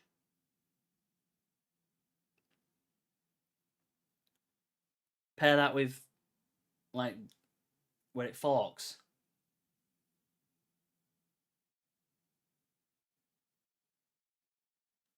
And it shocks. Can we make a One Punch Man build? I could try it. Just stack up lightning exposure and resistance decreases and everything else, and then bang. I think you can get up to 75% projectile speed on Jules alone. And then if you put that in, so then would that give you a 75% increased damage? That's huge. Also, hello Damien, how are you doing? Opportunistic shot. Supports projectile skills that do not target the ground. Supported skill projectiles randomly fork, chain ones, or pierce ones. Supported skills projectiles randomly fork or chain. Damage dealt by it is reduced by 15%. Okay, so they could fork, chain, or pierce, but then that could be paired with that anyway. Even if you got the damage reduced, yeah. Refraction, so this is going to split around a different bit. Supports banner skills, granting targets affected by their aura a refracting layer buff, allowing a portion of the armor to apply to elemental damage taken. Target affected by supporter skills or aura gain melt causes 20% of armor to apply to elemental damage taken. That's pretty good. That's 30% as well. And then this, apply refractive dissolution to enemies in their radius, and it applies 1% elemental exposure per 1,000 player armor up to 40%. So then whoa, so you put a banner skill on it, can get to put 40% elemental exposure. That's huge. Greatly extending the duration of ground effects produced. So that's 50%, and gives you and it cannot be destroyed. So the ground effects will remain there. And then this is greatly extend the duration of ground effects produced, but reducing the cooldown speed. So the ground effects is extended by 50%. It creates suppressive ground, which will slow them down. The cooldown is increased by 30%, and they cannot be destroyed. It's pretty good. Duration compression supports any skill with a duration shorten its duration. Reduced by 40%. That's massive. They're liking these 30-40 numbers, aren't they? Everything just seems to be 30-40%. Or extend it. Skill effect by 45%.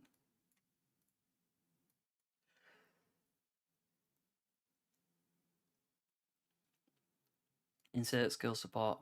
Here's a translated nicely formatted skill. Okay. Agile reload. So this is going to be bow. Bow reloading speed is increased by 60%.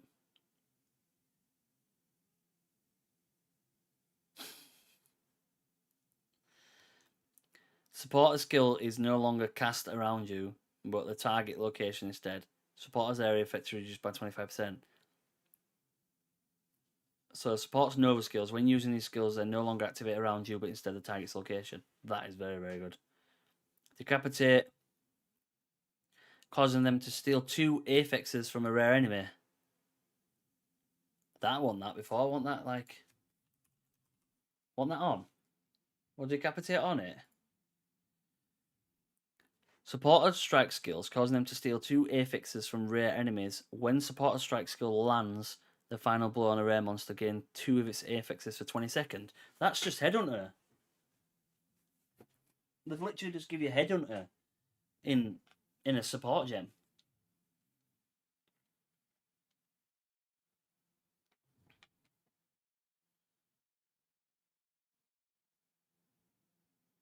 Well, that's going on melee strike.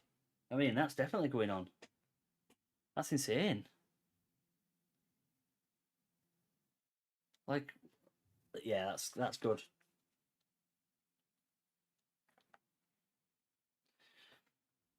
Supporter skills that can generate revivable permanent summons. When these summons are defeated, they absorb a percentage of your maximum mana for you.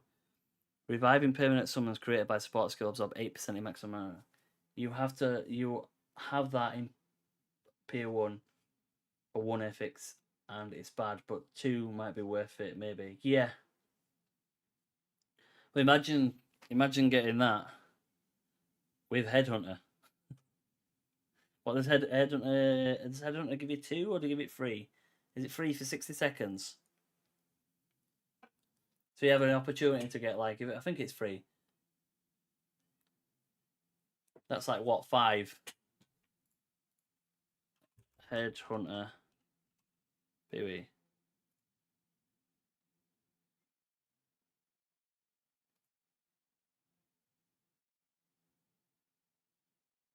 All of its explicit monster modifiers for 60 seconds. So it's no point even having that, is there? If you've got Headhunter, there's no point having that.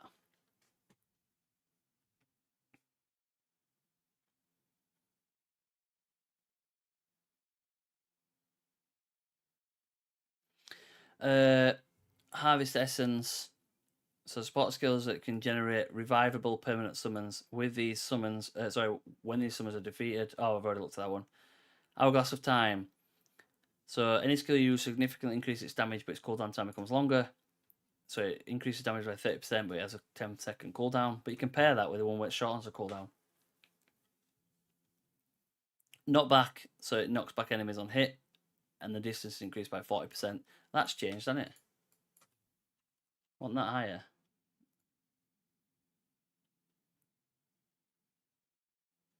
Oh, so it's not.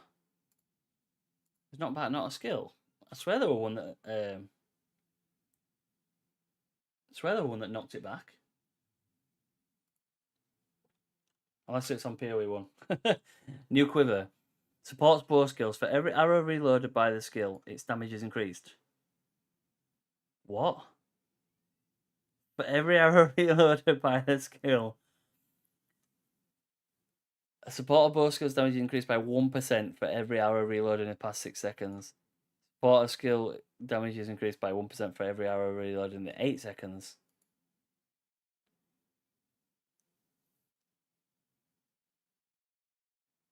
So how many arrows do you normally reload? I mean, that's not actually that big there.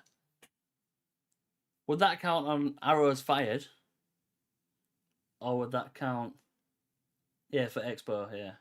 For crossbow. What's the maximum that you fire on a crossbow? It's like 6, isn't it? Unless you get the fast shot, which gives you what, like 20?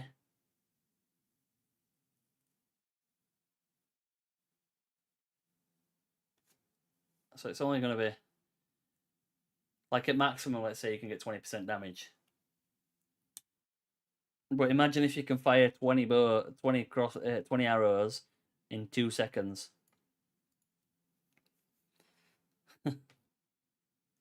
An extra 80% increased damage. Nova projectile supports projectile skills, causing them to fire additional projectiles in a circle, but the damage is reduced. Does not support skills that fire projectiles from the sky. With that new crossbow support, where you roll and it reloads, that's about 25% to 30% damage.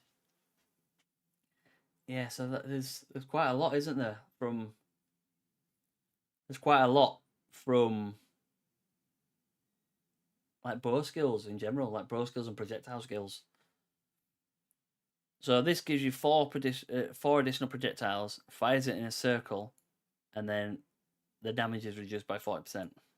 But I mean, that's going to be good. Like, imagine like on maps, you're walking down, you go, hello, Justin, how you doing? And then you walk off and go, walk off and go through that. PS, obviously, PS is fine. It's the same thing. Supports melee attack skills. When the support skill knocks an enemy back, it applies a target effect, causing the next projectile attack hit to deal increased damage. For every meter of expected knockback distance, the strength of the target applied is 3%. So you can get an extra 3% per meter. And want the knockback here. They increase it by 4%, 40%. So they go hand in hand, knockback and PS. But like it's melee to projectile.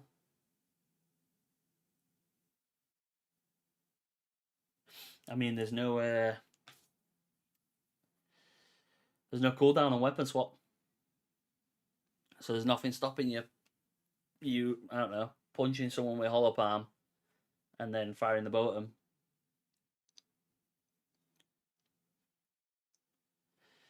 Shards generated by support skill last 8 seconds. Final blow on a bleeding enemy generates a red shard. Collecting shards generated this way increases life regeneration by 10% for 5 seconds, up to maximum of 100%. Shards generate within 1.5 meters around defeated enemies. Charge staff is a projectile. Oh, it is, yeah. Charge staff? Charge staff's a projectile, it's not, is it?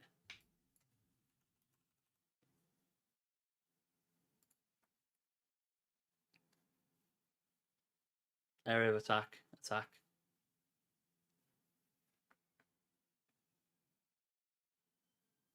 Storm wave is a projectile.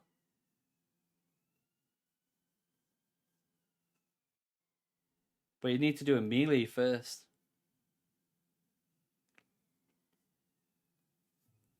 But isn't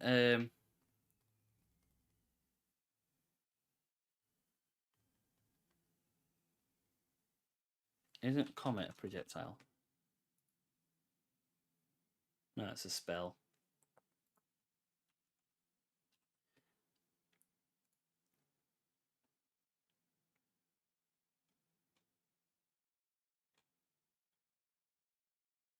Frostbolt is. I have winter is. So like you could probably hit and then do Eye of Winter.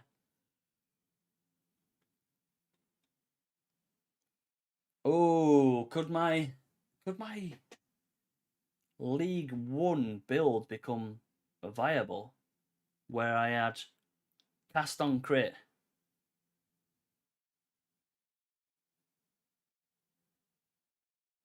Shockwaves don't count as a projectile, I guess.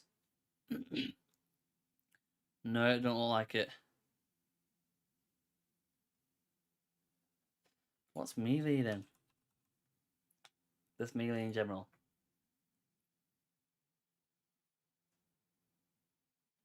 Melee tags.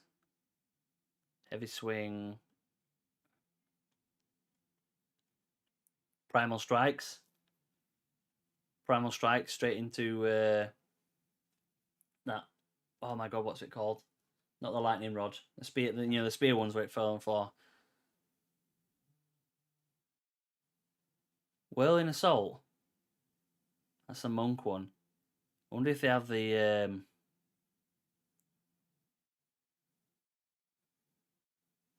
I wonder if they have the one that's wind blast is a melee skill.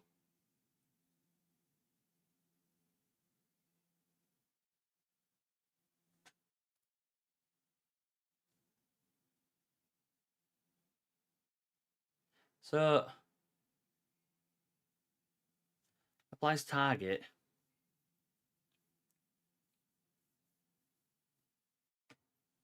They did say they want to focus on wind skills, didn't they?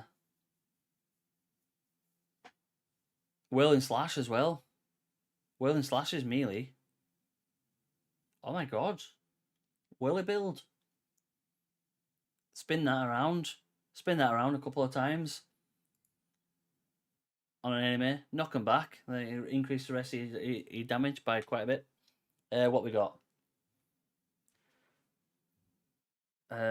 Retreat.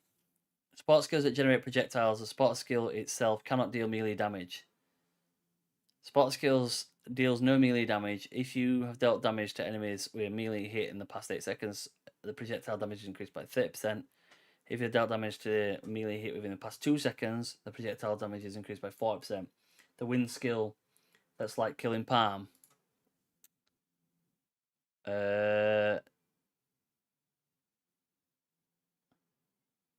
Which one's that now? Staggering Palm. That one.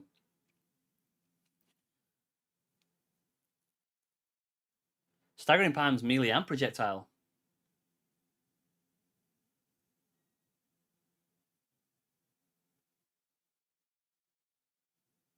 Sonic, you might be onto something here.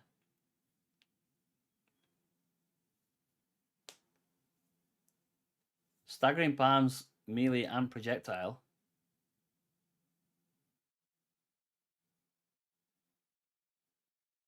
So therefore, if you was to use Staggering Palm, lunge towards it, knock them back. That's your melee and your projectile, and then basically go ham. Could work, could work.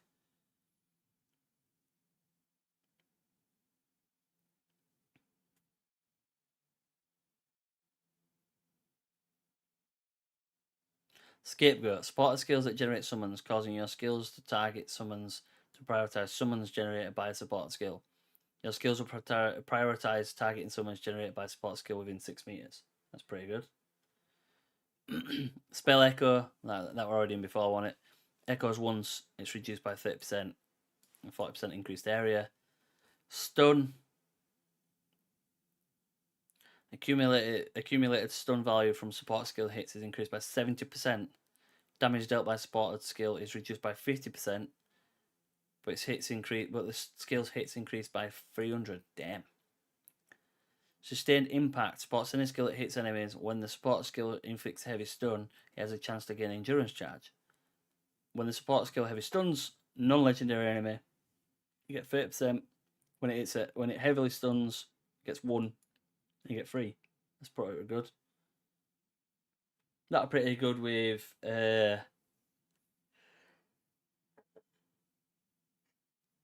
like combat frenzy and stuff. Tear. Supports your melee attacks or triggered melee attacks. When the support skill lands the final blow on a bleeding enemy, causing a defeat effect, it has a chance to trigger twice. When the support skill defeats a bleeding enemy, the defeat effect has a 50% chance to trigger twice.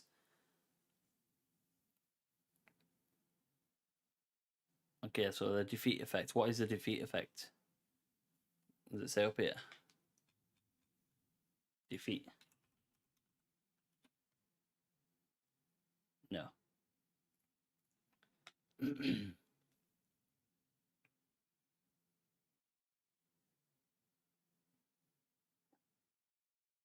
don't know what that is. Any idea?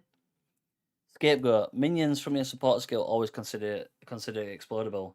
Your skills will prioritize targeting minions from support skills within 6 meters. That's pretty good. Yearning. Supports your slam skills. Hits from support skills on targets are both ignited and have their armor completely broken are considered shattering strikes. Support skills cause ignited and fully armor broken targets to be heavily stunned and permanently intimidated. Hits from supported skills on ignited or fully armor broken enemies are considered shattering strikes. And then when the supported skill heavily stuns, yeah, it's permanently intimidated. So if Herald of Ice explodes, does it explode again? No, because it's when a support skill lands a final blow on a bleeding enemy. So you'd have to inflict bleeding. But you could probably put that with the new skill. What were it called now? The execute skill, which could inflict bleeding. And like you said, then Herald of Ice could go bang bang. That sounds good.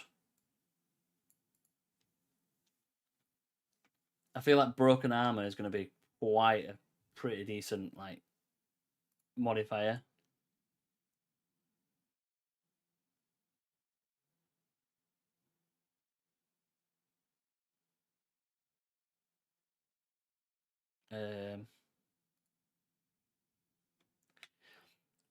Doomsday approaches.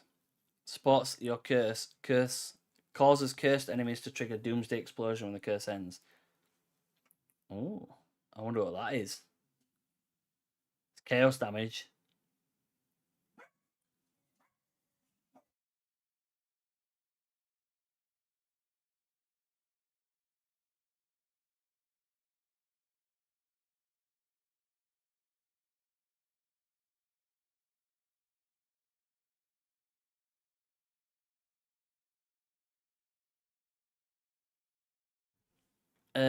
Rapid decay. So this is deals damage, causing it to deal higher damage over time from ailments, but reduce its duration. So it's increased by 30%, but it's reduction is by 10. And then level 3. If the duration of spot skills lasts than 1 second, the total damage is increased by 50%.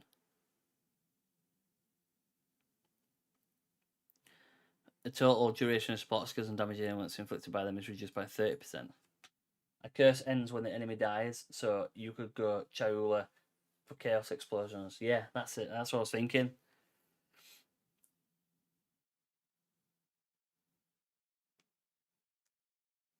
Like that. Oh, this is what I mean. This is what I was on about with the acolyte, the acolyte of Chaula. Like, I feel like if you get it to work, it's gonna be absolutely insane. It's just getting it to work. It's gonna be nuts if you get it to work though.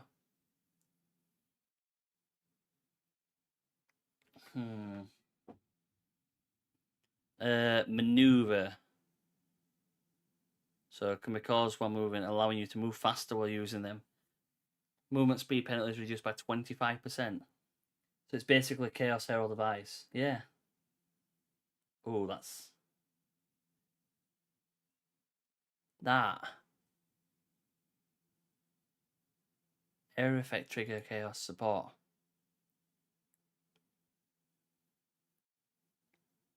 But what's Doomsday Explosion?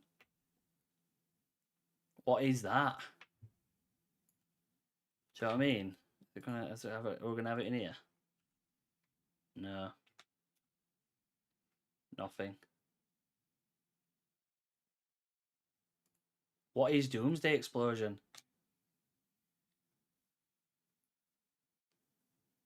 But that, like you say, if you get that to proc, so you cause your curse skill to do Doomsday when the curse ends.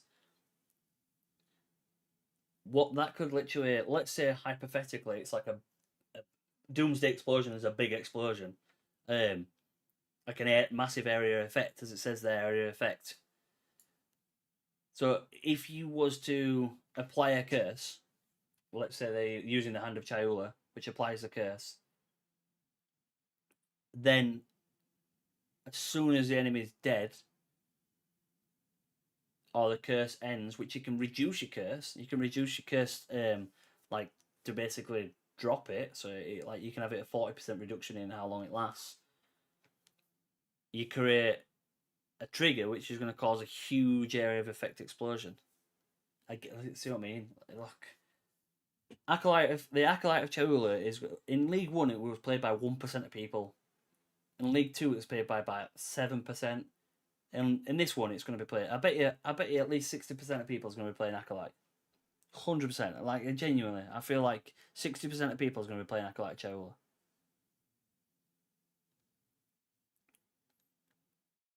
Because most of the monsters, pretty much all monsters, don't have any chaos resistance. They might have elemental resistance, but they don't have chaos resistance. But then you have, on the Acolyte Cholula, you have the skill where it converts elemental damage to chaos damage. What do I play? What do I play? Do I go Invoker or do I go Acolyte? I don't know what to do. Can you create a poll? Can I create a poll? Like, is it possible for me to have like a poll or anything? And not to mention that chaos damage can now also freeze, chill, ignite, and shock. I know, that's what I mean.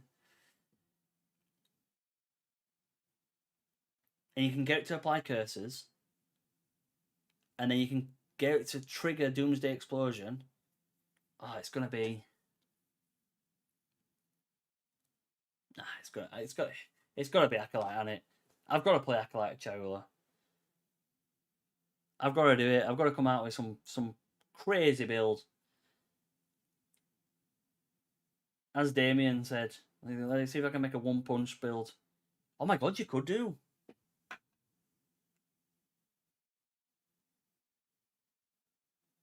You genuinely could. You could make a one punch build.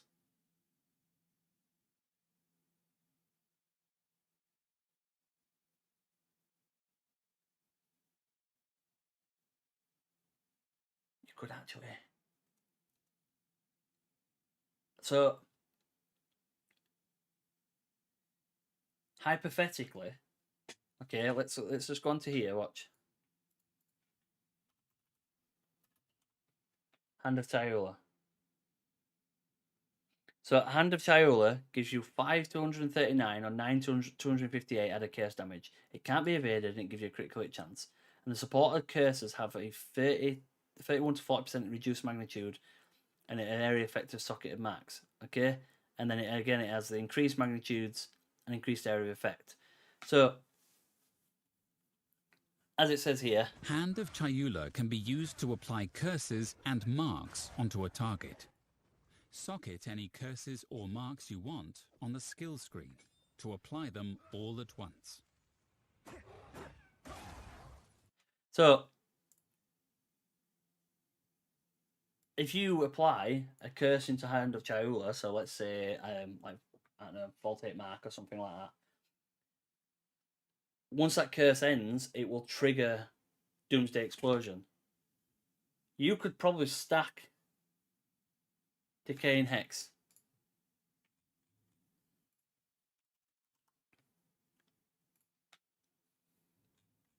I have a video now. Supporter skills inflict decay, dealing 100% of intelligence as chaos damage per second for 8 seconds. 100% of intelligence in a build that specifically works on intelligence and dexterity.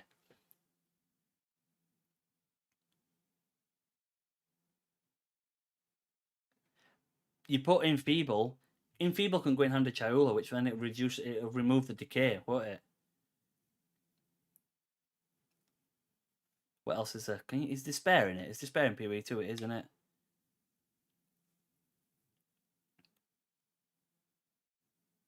Oh my god.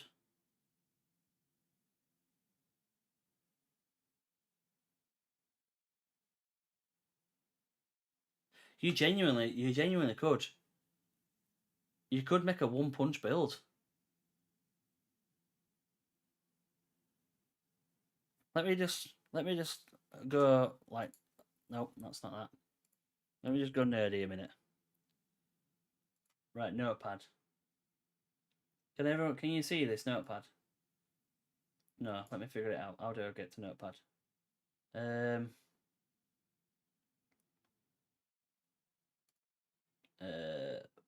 Window capture. Notepad. Capture. Notepad. And then transform. Fit to screen. And then make it smaller. Okay, right. So we can see this now, can't we? So this here, Doomsday approaches.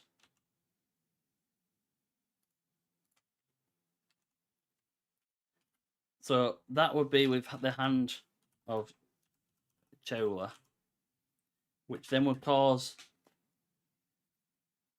you can put decaying hex on. Okay, so where go back to notepad, decaying hex. Okay, so that the hand of Chola, let me just start with there. I'll put the hand of Chola on and decaying hex.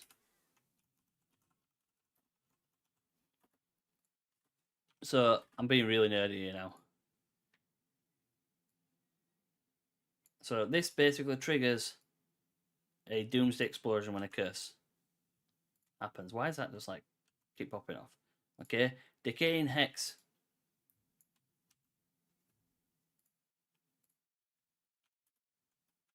Support skills inflict decay, dealing 100% of intelligence as chaos damage per second for 8 seconds. All right. Hand of Chaula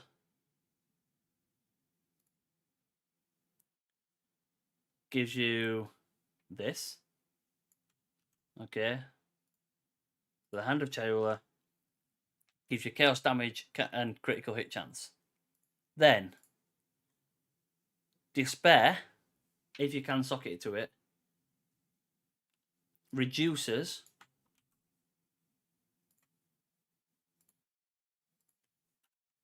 if it works. I hope it works. Despair.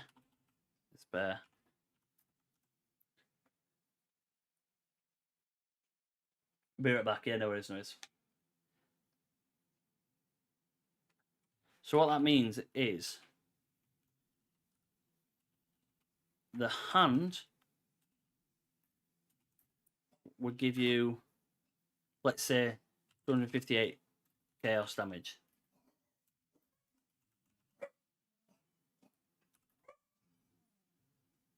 Pair that with 100% of intelligence as chaos damage. So let's say you stack intelligence and you, I don't know, sit at 250 intelligence, okay? So 250 in will give you, so it'd be plus 250 in as chaos. Okay, so that's already 508 chaos damage. On, obviously there's a chance to crit. So if you crit with a high crit modifier, so let's say if you have a,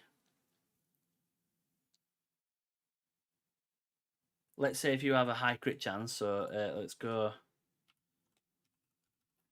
high crit chance. So we'll say like, I don't know, plus like 60%, whatever it is. You could probably have 100. You could probably have like 100% with ambush, can't you? Okay. Plus, let's say, I don't know, 500% crit damage. All right. So in PoE, it's a plus onto the top of it, isn't it? So you've got 508 plus 500%. That's a straight like 3,000 attack, just in general. But I don't know if is it plus or is it times, because I don't think if it's times, it's gonna be times, isn't it? Because that'll give you less damage.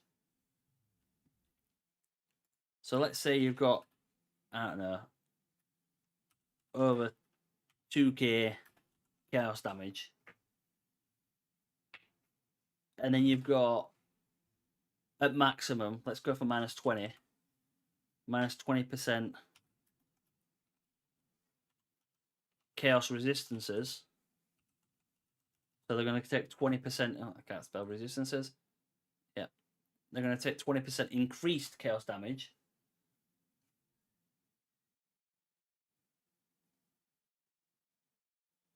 So you're going to get what? So let's say 2,500 plus an extra 20%. Or would it be times 20%? No. Yeah, it'd be plus 20%. So you're looking at,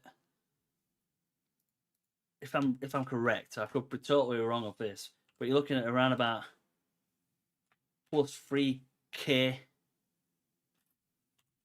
chaos.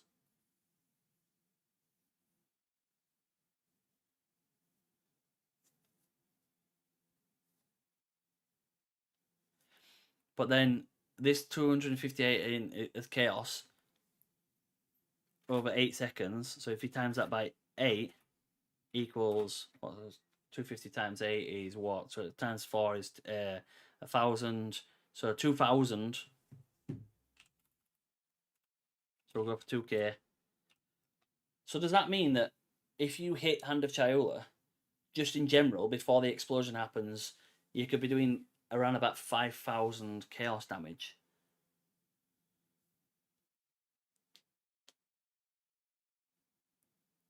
To every single enemy around you. Am I doing that right? I've just missed it all, Sonic. Missed it all. You know that little meme of Alan from oh my god, Hangover. You know, he's like counting numbers. That was just me. Probably got it wrong.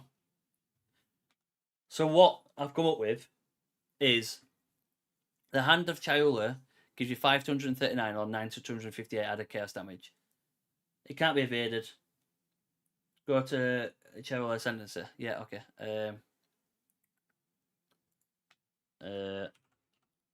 Acolyte of Chayula.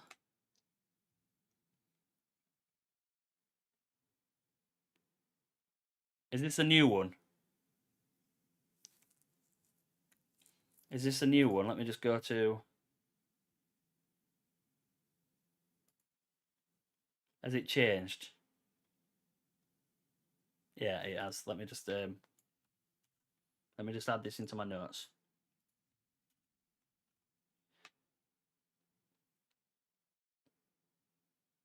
Right, so what we got up here, that's Mana Leech.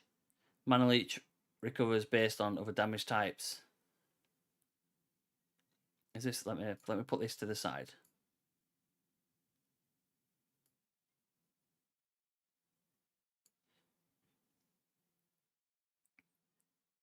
So where is it? The renderable notable have been renamed Sap of Nightmares. Reality rendering.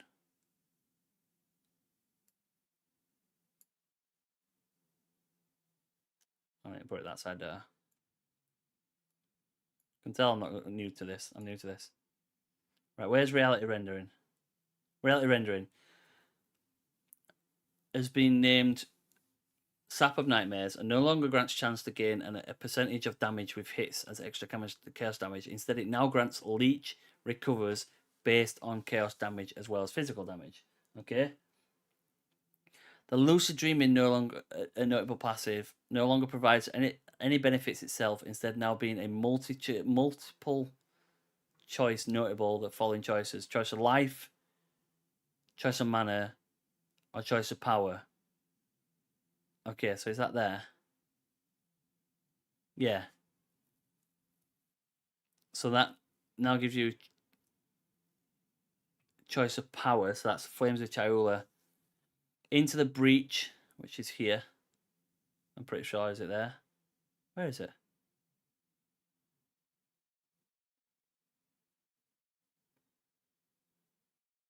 Where's Into the Breach?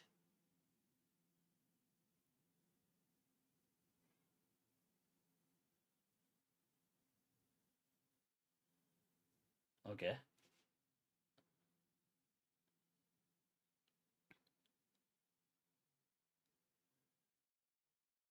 Oh, okay. The Into the Breach skill granted by Waking Dreams. Oh my god. Yeah, that's what I mean. The Flames of Power give you. I'm sure they give you. Oh, I mean, bloody thing, yeah. I'm sure they give you.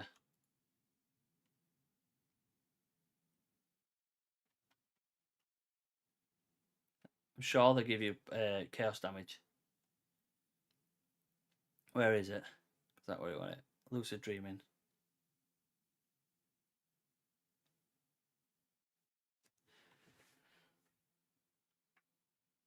Purple Flames provide a stacking buff granting 7% of damage as extra chaos damage for 5 seconds and stacks up to 10 times.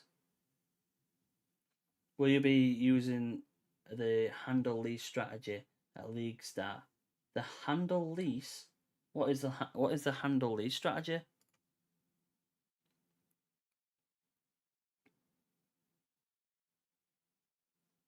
So this gives you, what did we say it give you?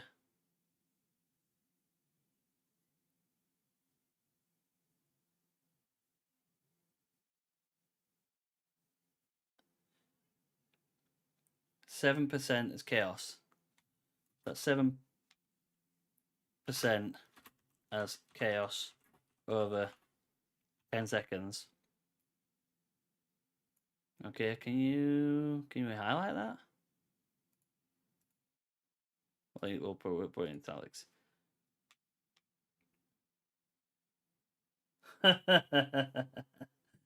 The handle these start of the strategy. Handle these notes. For God's sake. Fair play.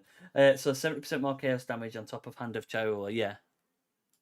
And then what else? Into a Breach granted by Waking Dream, now a notable passive, now grants remnants spawned by support skills have 0 to 50% increased effect. The Grasp of the Void notable passive skill has been renamed to Illusionary Void and no longer requires Embrace the Darkness. It no longer provides gain 1% extra chaos damage per 20 in reserve darkness, and instead now grants a new skill, Void Illusion. The Embrace the Darkness notable now has Darkness Reservation lasts for 5 seconds. The Inner Silence notable passive skill has now been renamed to Deepen Shadows and no longer grants 50% reduced reservation. Instead, now grants 1% increased maximum darkness per 1% chaos resistance.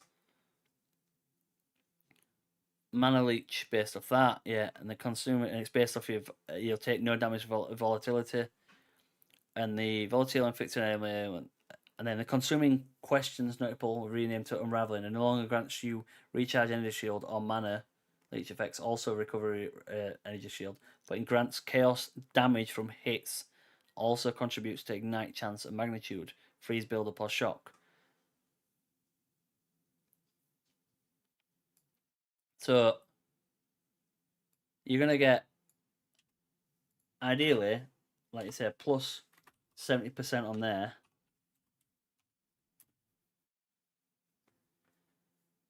So what I've got into my head is if you do the Hand of Chaula,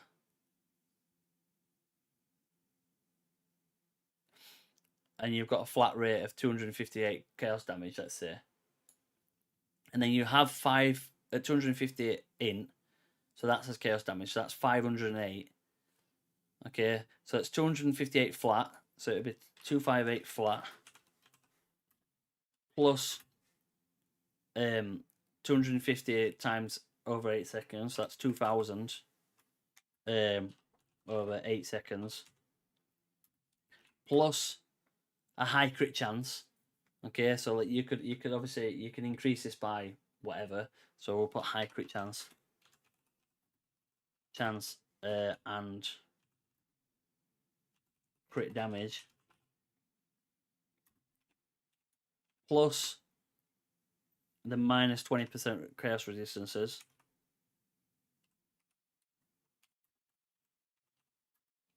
Chaos resist.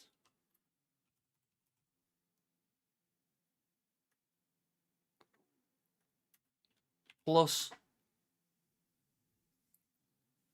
70% from the passive. So obviously that's the ascendancy. That should be A. What am I doing? Ascendancy.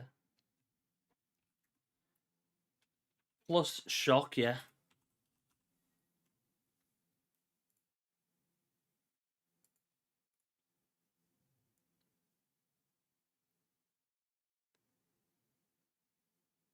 And then there's another one as well, isn't there?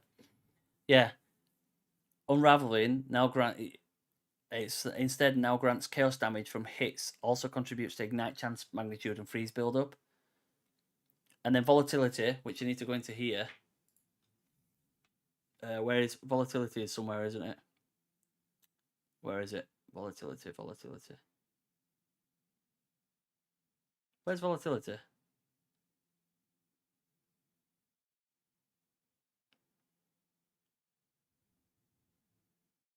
Oh, render reality. What's that now changed to?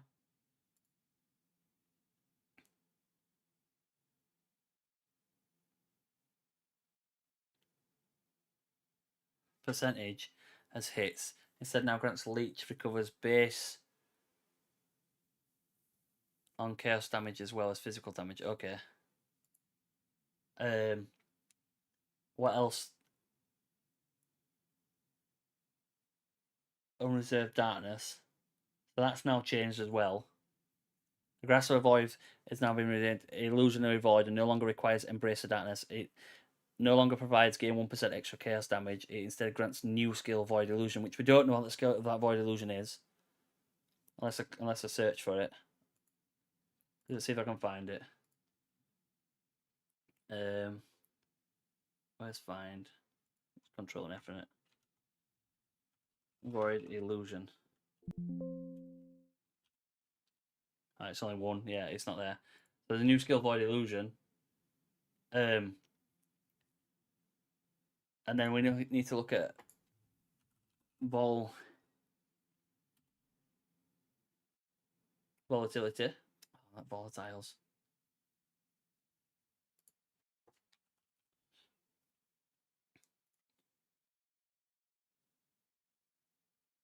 So volatility detonates after 4 seconds, dealing 100 physical damage to you per volatility for 10 seconds after damage. You gain 1% increased damage as chaos for each volatility which is detonated. Okay, and that now gives you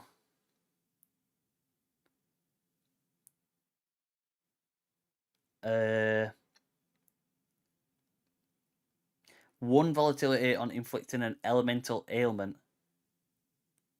and take no damage from volatility. So if you had, hypothetically, 1% on each elemental ailment, so there's quite a few. Let's say you can get, I don't know, plus 30%. What's shock? Is shock minus 20%? Resistances. Shock's minus 20%, isn't it? Was it 40? Shock.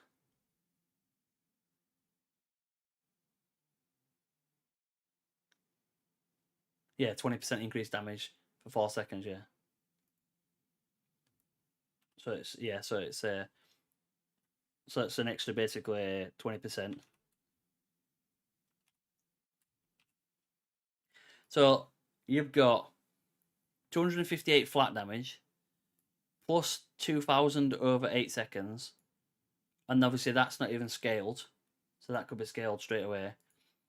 Plus minus 20% crit resistance. So that's going to be an extra 20% on top of that. Plus a 70% from the passive. So that's going to be an extra 70% on top of that. Plus shock, which is an extra 20%. Plus 30%. So what's that? 100, 140%. So you could get what? There's roughly, I don't know how well I'm working this out. Someone can please correct me if I'm doing it massively wrong. But you've got 20%, 20%. So that, yeah, so that's 100, 140% increased damage. Plus a crit damage. Let's say if you have your crit at what? I don't know. Most people say about 500%, don't they? 500% plus. So if you had 2,000...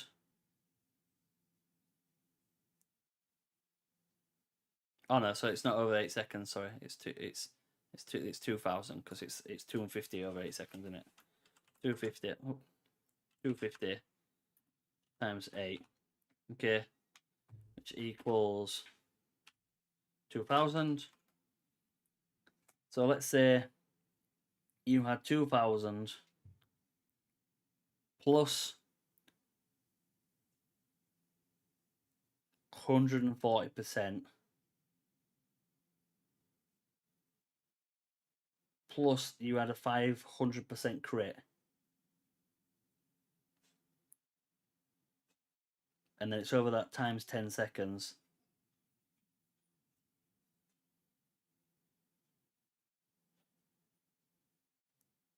Plus 258. Let me just put that in a bracket. 258 times...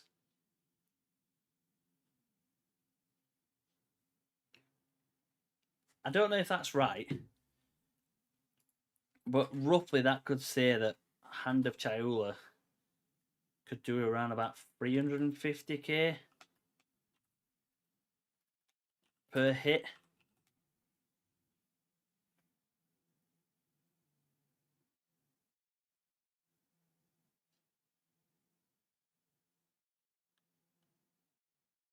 And that's not including any of these that are down here. Like this here, look, rapid decay. Damage over time and sports skills is increased by 30%.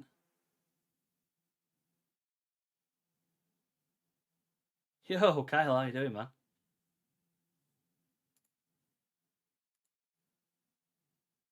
So does that mean...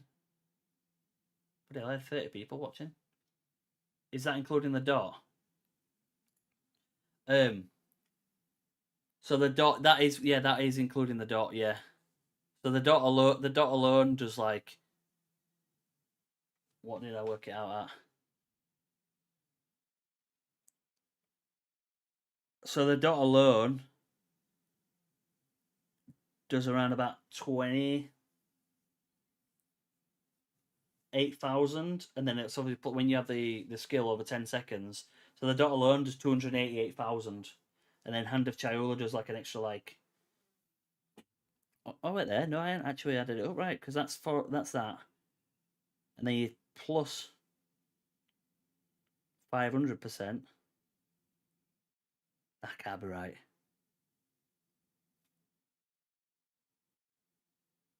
That can't be right. I've definitely going something wrong, surely. So I got that the dot would roughly do over 10 seconds because it's on the passive with a passive tree that it roughly do about 250, 280,000.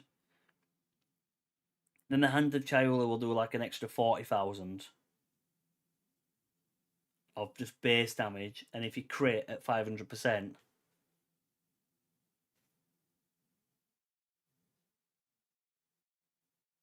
that's 240,000. So that it could be more. It could be more. You could be genuinely using Hand of Chayula and hitting for way more. Because so basically what I put into the calculator,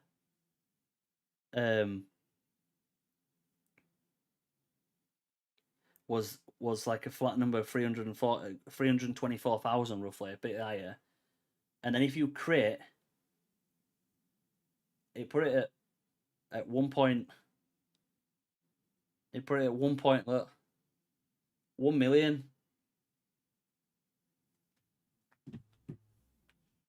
I don't know if that's right.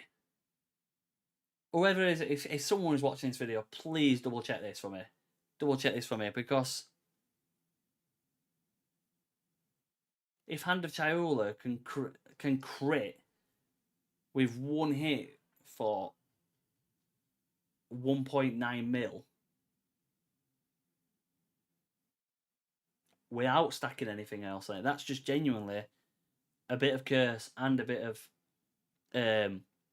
What, it's Chayula and Decaying Hex and Despair. And it's not including, like, any else of these and maybe casts on it or whatever else. That would be very, very good. And volatility. What did I say volatility was? Extra, what is it? What, like 1% damage per ailment or something? Yeah. Insane. So where do we get to? Movement speed reduced by 25%. Dance of Death, so buff spot skills is increased by 30%. Oh, that's a demon minion. Nice. Remnant Potency. That's without Ming's Ring. What's Ming? Oh, is Ming's Ring the triple thing? Oh, I need to move that off there. There we go, sorry. Effective remnants generated by spot skills increased by 20%. Effective remnants of spot skills take 4 seconds after being collected. It's increased by 30%. And then it takes 3 seconds after being collected. And it's 40%. Would Handed Chayula have the... Not Handed Chayula, Acolyte Chayula. Does that spawn remnants?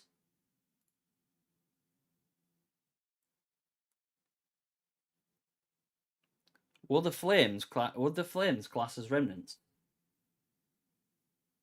So the 35% into chaos damage, yeah. So like, and would that be ticks as well? It can't be that high. That's like 2.6 mil. That's like Hand of Chayula doing 2.6 mil. That's tier 1's S gone. Roughly. A remnants.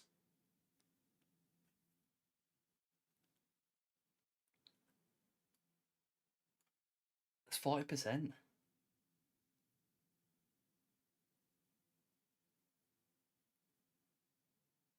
Chaos is going to be broken. It's going to be absolutely broken. That is insane. You heard it here first, okay? Sonic, you have to stand up in a court of law. If it comes up and everyone starts running Hand of Chayula and doing this Hand of Chayula one punch man build, it's here, okay? It's here. It's 2 hour and 32 minutes into the stream. 40% of 7%. Still decent though, isn't it? Right, so Crystal Shard, Ice skills can pierce with cold damage as well as physical damage. And then they have a 100% chance to pierce. Heavy Swing, that's just same. That's the same. Vitality, so 40 Spirit supports permanent buffs when this skill is active. Your life regeneration is increased.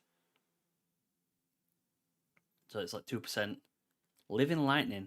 Support skills that deal damaging hits. When supported skills deal lightning damage, generate living lightning minions. These minions attack nearby enemies with chain attacks. Enemies will not directly attack these minions, but they can pass through them. Does not modify the skills used by minions. 30 seconds, it converts all physical damage into lightning damage. And they attack every 0.14 seconds, so they're attacking what? Nearly 8 times a second? Maybe 7 times a second? Over 30 seconds. Oh, the disperse after 3 attacks. Oh. That ruined it.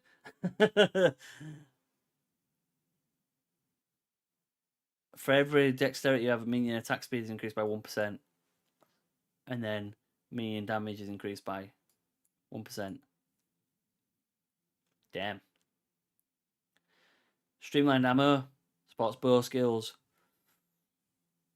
Attack speed is increased by 50%. Damage dealt is reduced by 60%. Reload speed is reduced by 60% and 50%, and you load 5 additional arrows. Nice. Bleed. Support skills have 50% chance to inflict bleed, which is good for the other ones we were looking at earlier. Bleed again. Support skills have 75% chance to cause bleeding. and a bleed free has 100% chance to bleed. And then support skills deal 30% more melee physical damage to bleeding enemies. Inflict incision. And then they can't cause bleeding. Okay.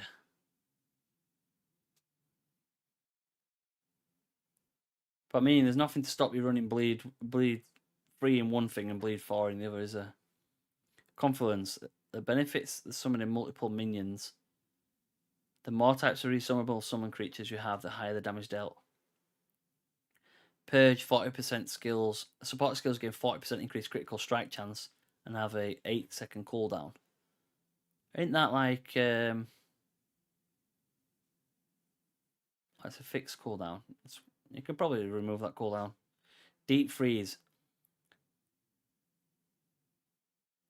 Supporter skills that hit enemies extend the freeze effect they inflict. Freeze duration is extended by 50%. Chaos freeze. What's this? Support spells that deal chaos damage over time. That inflicts debuffs.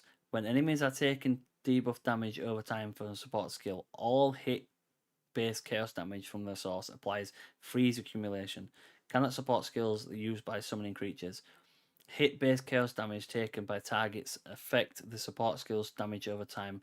Applies freeze accumulation. Oh, it's just repeated. That sounds pretty good. Chaos Mastery, +1 to chaos damage.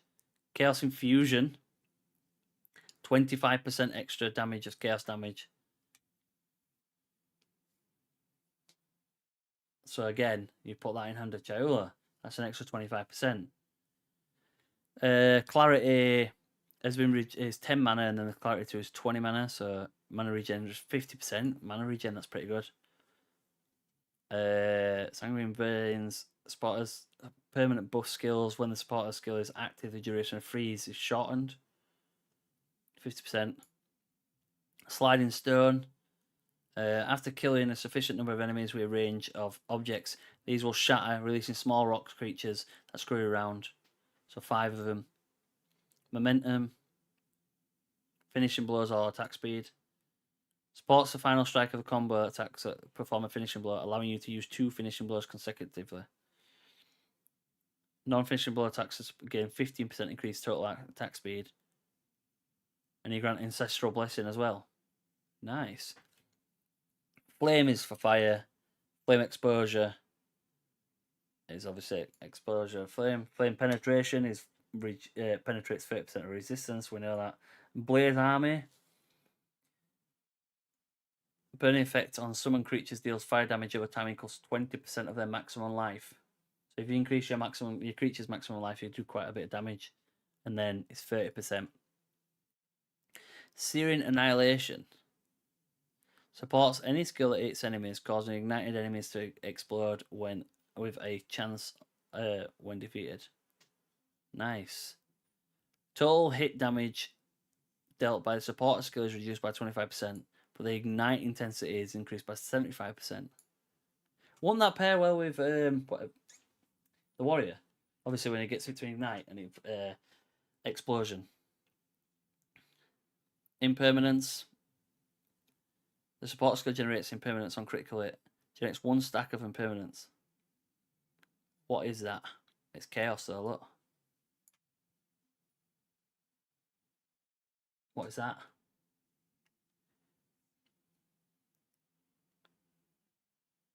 Five stack of impermanence. What is impermanence?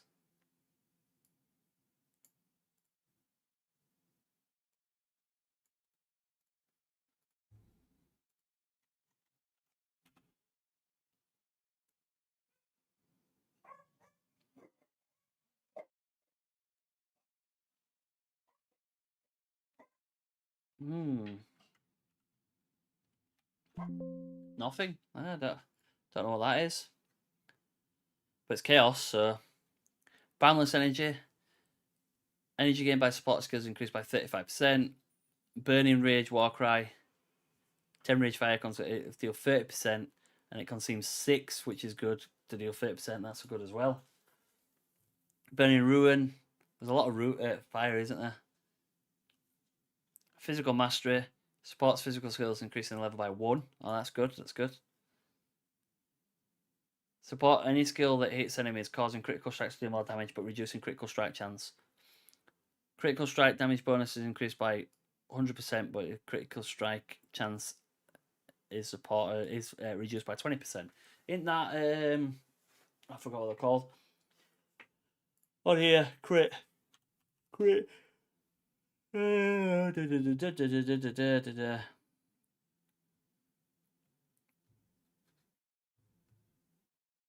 What were it now?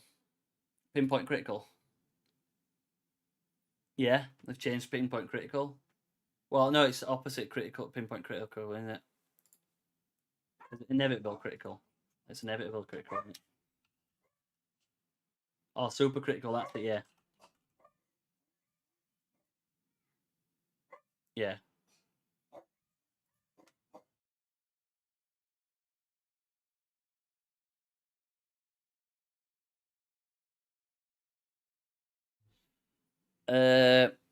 Sacrificial offering, so skill by 30%. Feral howl, so this is creatures increased, so their damage is increased and their damage taken is also increased.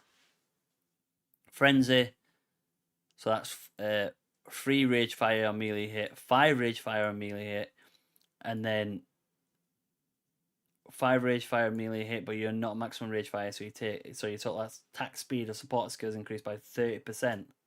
Nice. Wild shards, so 8 additional projectiles in a circular range of motion, which would be good for that shot that fires in a circle. And you have a 25% chance to fire 8 circular projectiles. So the 25% alright. Sacrifice, causing them to deal extra fire damage on ignited enemies. Life leech, 16% of support skills physical attack damage is converted to life. And then this 16% of support skills physical attack damage is converted to life leech. Life leech from supported skills is not removed from full life. Oh, nice. Ailment absorb. When supported skills apply a sustained damage debuff, they consume all ailments on a random type. If any ailment is consumed, the debuff target damage is increased by 35%. Nice. Minions have increased damage by 30%. Supporter skills cannot gain combos. Lose all combos when using support skills. Support skills lose combos if no combo is generated within 4 seconds. Each combo increases damage of supporter skills by 3%.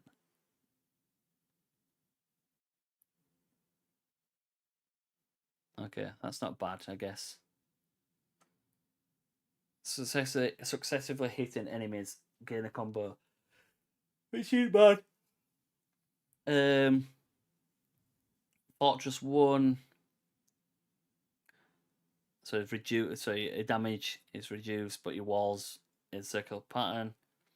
Affinity supports bow attack. Support skill indicates one of 4 directions. Skills attacks changes direction simultaneously. When attacking the indicated direction, the total projectile damage of support skills increased by 30%. When attacking the indicated, it's increased by 40%. And then level 3, when it fires 4 additional projectiles. What? Nah, Deadeye is going to be absolutely insane. Deadeye is going to be nuts. It's going to be crazy. Short fuse, detonation time reduced. Overload. Paralyzed by lightning. Hitting the marked enemies, support skill will paralyze them. Divine Descent. Support skills that leap into the air, causing them to create consecrated ground when you land, lasting 4 seconds.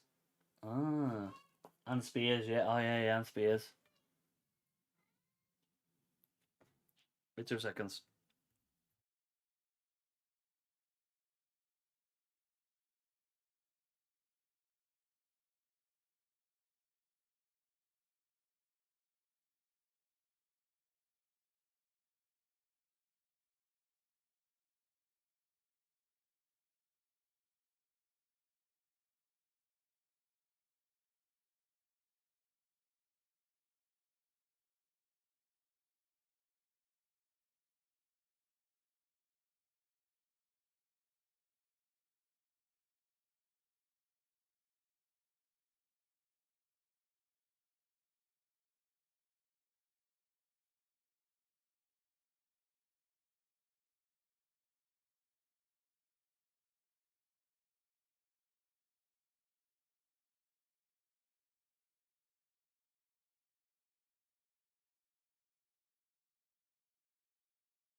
Right, so Consecrated Ground, Arcane Enhancement.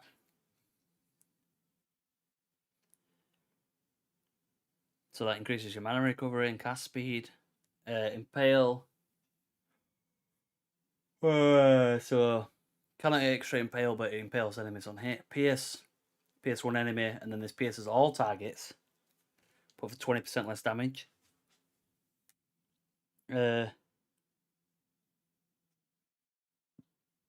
You can't multiply it though.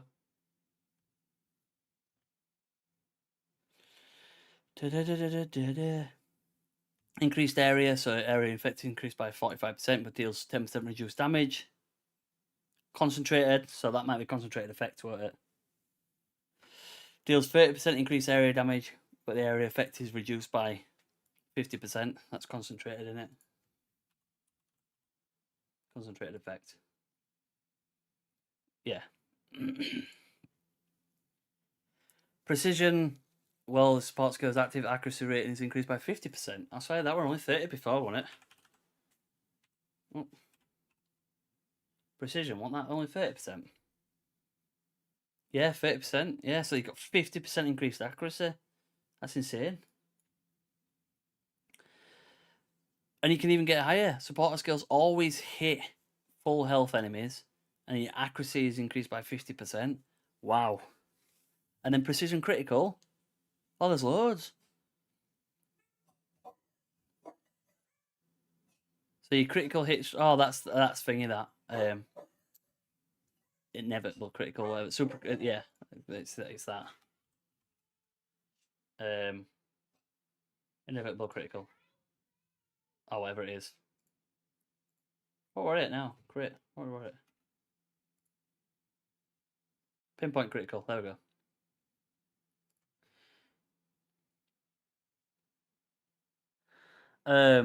Precision destruction. So supporter skills deal 25% hit damage, but cannot deal critical hits.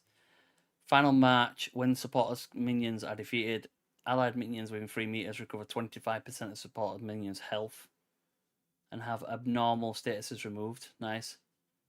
Culling Strike. Obviously against rare enemies, and then supporter skills have Culling Strike against rare legendary enemies. When culling enemies with supporter skills gain 20% increased Culling Strike threshold for 28 seconds. Nice. Emergency, so your totems increase by 100%, and you gain Onslaught. Focus Curse, so the area burst delay is reduced by 50%. Meat Shield. Minions take less damage, but also deal less damage. Oh, yeah, okay. So take 40% reduce, but then deal 40% reduce. Energy Save. Skills triggered by supported non-extraordinary skills have 35% chance to refund half the energy consumed. Energy Orb Surge. You have a 50% chance to generate an additional energy orb, and then generate an additional random energy, so that's alright. They're actually really good at these, aren't they? Energy Capacitor. Channel skills, energy support skills, so it increases by 8. The maximum energy of supported exceptional gems increased by 8%. Corrupting Warcry. Applies corrupted blood to enemies. Total area effect to supported Warcry is reduced by 30%. It deals physical damage equal to 25% of the strength per second. It lasts for 5 seconds. Corrupted blood applied by supported Warcries. And then level 2.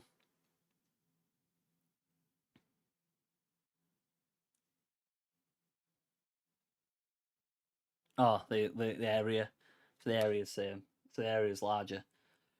25% of strength is huge though per second. Do you know what I mean? Like if you sat on like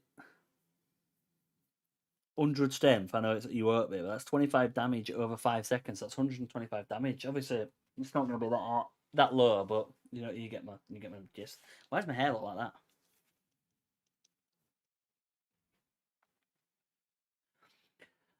Adhesive grenade. Supports grenade skills remain at their initial landing spot. That's pretty good as well. Lethal toxin. Total hit damage dealt with support skills are reduced by 30%, but poison potency is increased by 100%. Blinding, that's just blinding enemies. Frigid Intent. A support skill will gain additional non-cold frost type damage. Instead gains additional cold damage. That's cool. Support's melee strike skills. After you counter attack with thorn damage, the support skill will deal your thorn damage on hit. After you counter attack, the next thorn hit will deal thorn damage twice. Extraction. Support skills gain additional chaos damage equal to 35% of damage.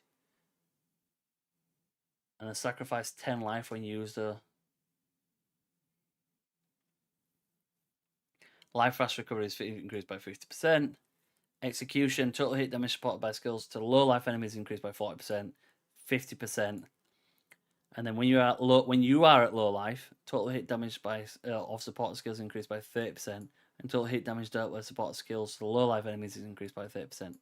So if you could run at 30% and put them at 30%, your damage is increased by 60%. That's very, very good. Valiant Strike. When at low life and supported skill is active, damage dealt is increased by 70%.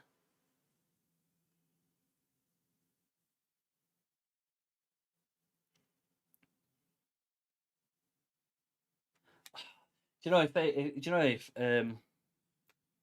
Chaos Inoculation wasn't put at being on full life instead of low life, that'd be insane. Because you put Chaos Inoculation on and you get an extra 70% increased damage. Aftershock on heavily stunned enemies, dealing equal damage. Wasting Hex. Supports curse skills. Supported skills apply Wither, dealing chaos damage equal to 100% of intelligence per second, lasting 8 seconds. Oh, that's that one that you looked at me. Asked me to check on it. Decay and Hex, it's changed. Cursed Ground. Supported skills create a cursed ground. Enemies on the cursed ground of supported skills are cursed. Attunement. So it's at 30% maximum life and increase bleed strength. Armor Breaker is increased by 50%, and then Armor Breaker 2, your total armor shattered is increased by 70%. Supporter skill shatters armor equal to 15% of physical damage. It shatters it equal to 20%, and the support skill completely shatters an enemy's armor. It has a 50% chance to gain an endurance charge. And then for number 3, what's the difference?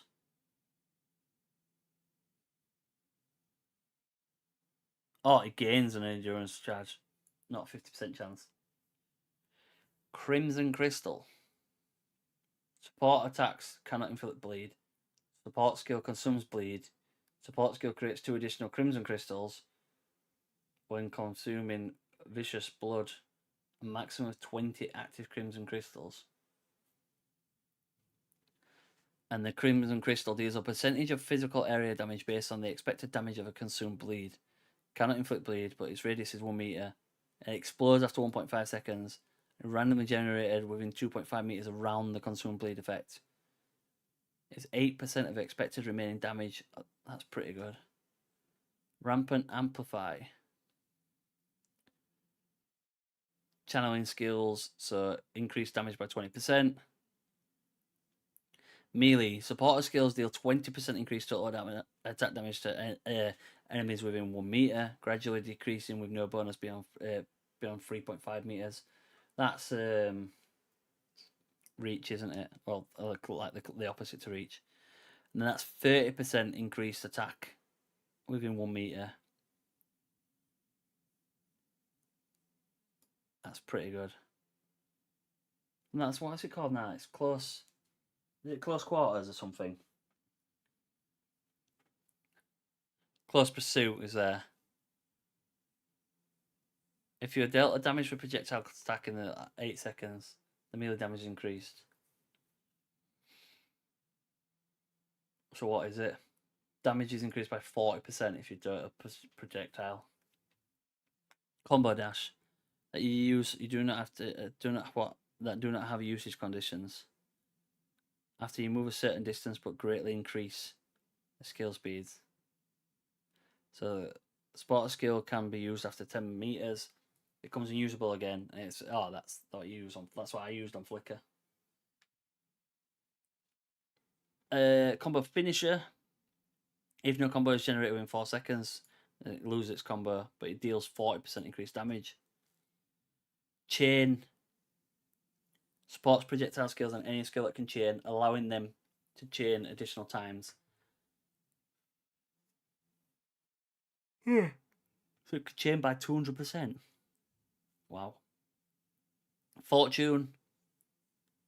So 40% total reduced and 60% increased by damage. Thorny ground. Hazardous thorns dealing damage and crippling enemies that come into contact with it. Increase and reductions of thorn damage also apply to the hit damage to this skill. Overload. Oh, so this is shock, but then it's again. Shock caused by it is reflected back to you, but then its supported skills increased by 50%. That's like overcharge, wasn't it? Long shot, 35% more damage at enemies beyond 7 meters. This is the bonus gradually increases, and then no bonus from there. Yeah, that was the same. Release. Support skills gain 1 seal every 200%. Oh, that's just, yeah. Max of 2 seals. When the support skill casts, the seals are removed. And the damage is reduced by 50%. Rearm. Hazards created by support skills have a 25% chance to rearm after triggering. Feral Brutality. Level 1. Your total physical damage dealt by supported skills is increased by 25%. But it cannot deal chaos damage, and it cannot deal elemental damage. Level 3 is increased by 30%. It can't deal chaos, it can't deal element, but it has a 20% chance to ignore enemy physical damage reduction. Wildfire Ignite caused by support skill spreads. Calcareous Shard. Supported skills cannot accumulate immobilization. Explosion is triggered when support skills defeat immobilized enemies. Disarray. So it gains energy shield consumption equal to your intelligence. For every 100 intelligence, total abnormal status duration and damage caused by supporting skills is increased by 8%. So it deals higher abnormal status duration. That's pretty cool. Caltrops, we know what they are. Just drop them on the floor. A trigger when the projectile support skills are finished flying. Ever burning flame. So at level 1 you ignite duration. So what's this? Supports any skill that hits enemies, causing it to have a reduced chance to ignite but extending the duration. So ignite duration is extended by 100%, but you've got reduction.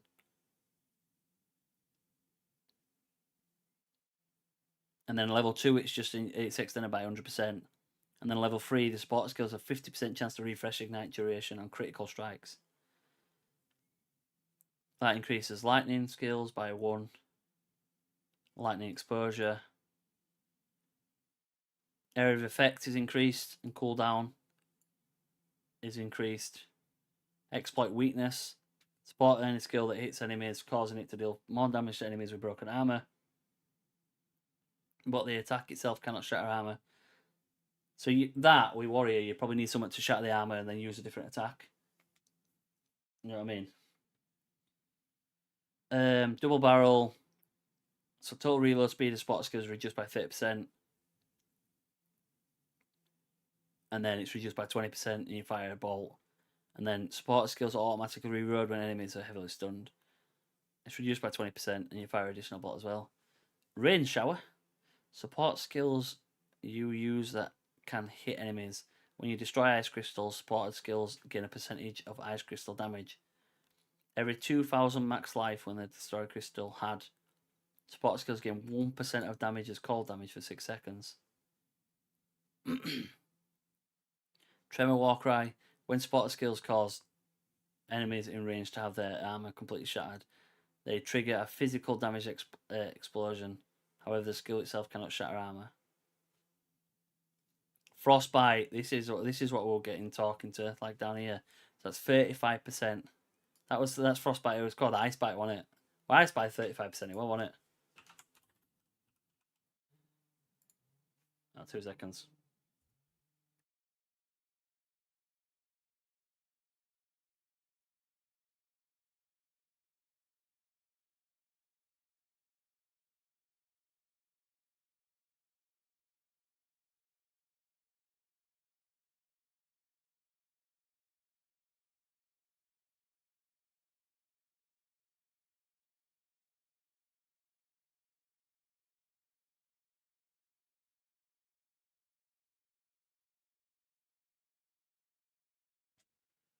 Frostfire. So ignite strength against frozen enemies is increased by 50%. It cannot accrue freeze stacks. It consumes freeze effect. And then if frozen is increased by 50% as well. So if it's a unique enemy, would that be a 100% increase? Rhyme. Hits against enemies on chill ground by support skills deal 20% increase freeze accumulation. The chill effect is reduced. While channeling support skill gain lightning thorns, 50% in maximum mana. Consume spirit boxes from support skills to have 25% chance not to be destroyed. Occult. Supports permanent buff skills when support skills are active and energy shields fill your spell damage is increased. So if you've got full energy shield, you increase by 30%. That's pretty good. Can't you just put yourself on one energy shield and then mitigate it so all it goes to like health? Supports bow and axe projectile attacks you use yourself. Initial damage from support skills is reduced. They generate spirit projectiles and deal higher damage when fired. So this would be good for the axe, wouldn't it? The hammer. If no spirit projectile has been created in the last 3 seconds, they're fired.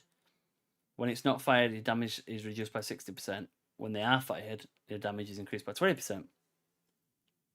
Stubborn resistance. When you're surrounded, attack damage from support skills is lucky. Insufficient mana does not prevent support skill from being used, so that's pretty cool. Stormfire. Shock effect caused by support skills on ignited enemies does not decay. Storm Surge is a different element of skill. The total element damage is increased by 12%. Aftershock is 25% chance to create an aftershock and then 35%. Efficiency. Your cost is reduced by 40% on efficiency too. That's massive.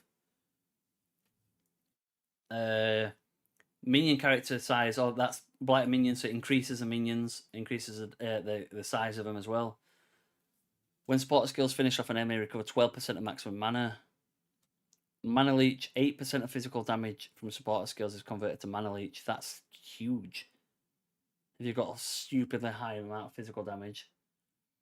Mana Font, that'll be the good. Oh my god, that'll be so good on the bell. Totems created by support skills create a Mana Font within 3 meters. Mana regeneration.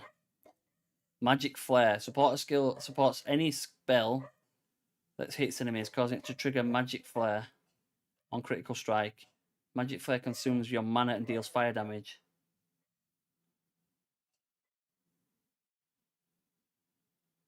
Curse Bloom. When a cursed enemy is defeated, the curse from your supporter skill spreads.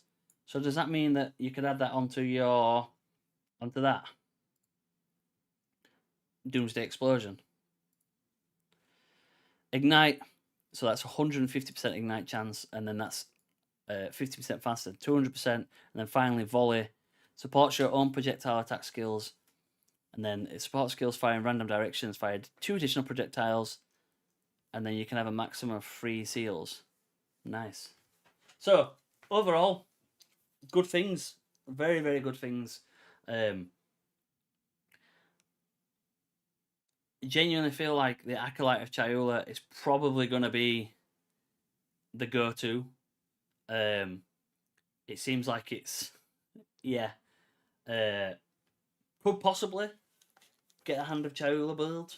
You know, Hand of Chayula, we'll go One Punch Jess, call it the One Punch Man build. But we'll have a look. Might jump online a little bit later. I'm gonna come off now, go have some tea and stuff. I'll definitely be on tomorrow. I might live stream around about midday, or something. And if not, next week I'll be on around about 8 o'clock, live streaming some PoE 1. Going through. I want to get like enjoy some of the end game before PoE 2 starts. But then towards the end of it, around about Thursday time, I'll stream PoE 2. You'll see a lot of content out. If you don't already follow me on Twitch, go follow me on Twitch. If you don't follow me on TikTok, go follow me on TikTok. If you're not subscribed to me on YouTube, subscribe to me on YouTube. Okay. Vice versa. I do live stream on all free platforms. I'm currently streaming on Twitch, TikTok, and YouTube at this moment in time. Expect a build guide out for a monk as soon as possible. I'll probably get a video out. Well, I'll probably edit this now into a video, as I said before, explaining my thought process about what I'm going to do with the monk. I still think Invoker is going to be better. I just think with the amount of lightning exposure and lightning damage and stuff like that, I feel like it might be better. But then I've just looked at it and everything seems to be getting a lot of chaos damage. And chaos seems to be the go-to at the moment. But yeah, without me blabbing on.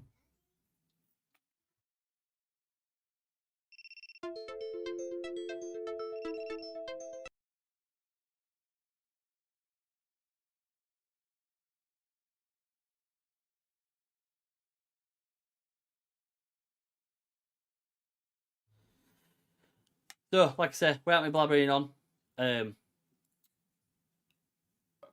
thank you for those that's jumped in. Thank you for everyone that's liked, commented, etc. and stuff like that.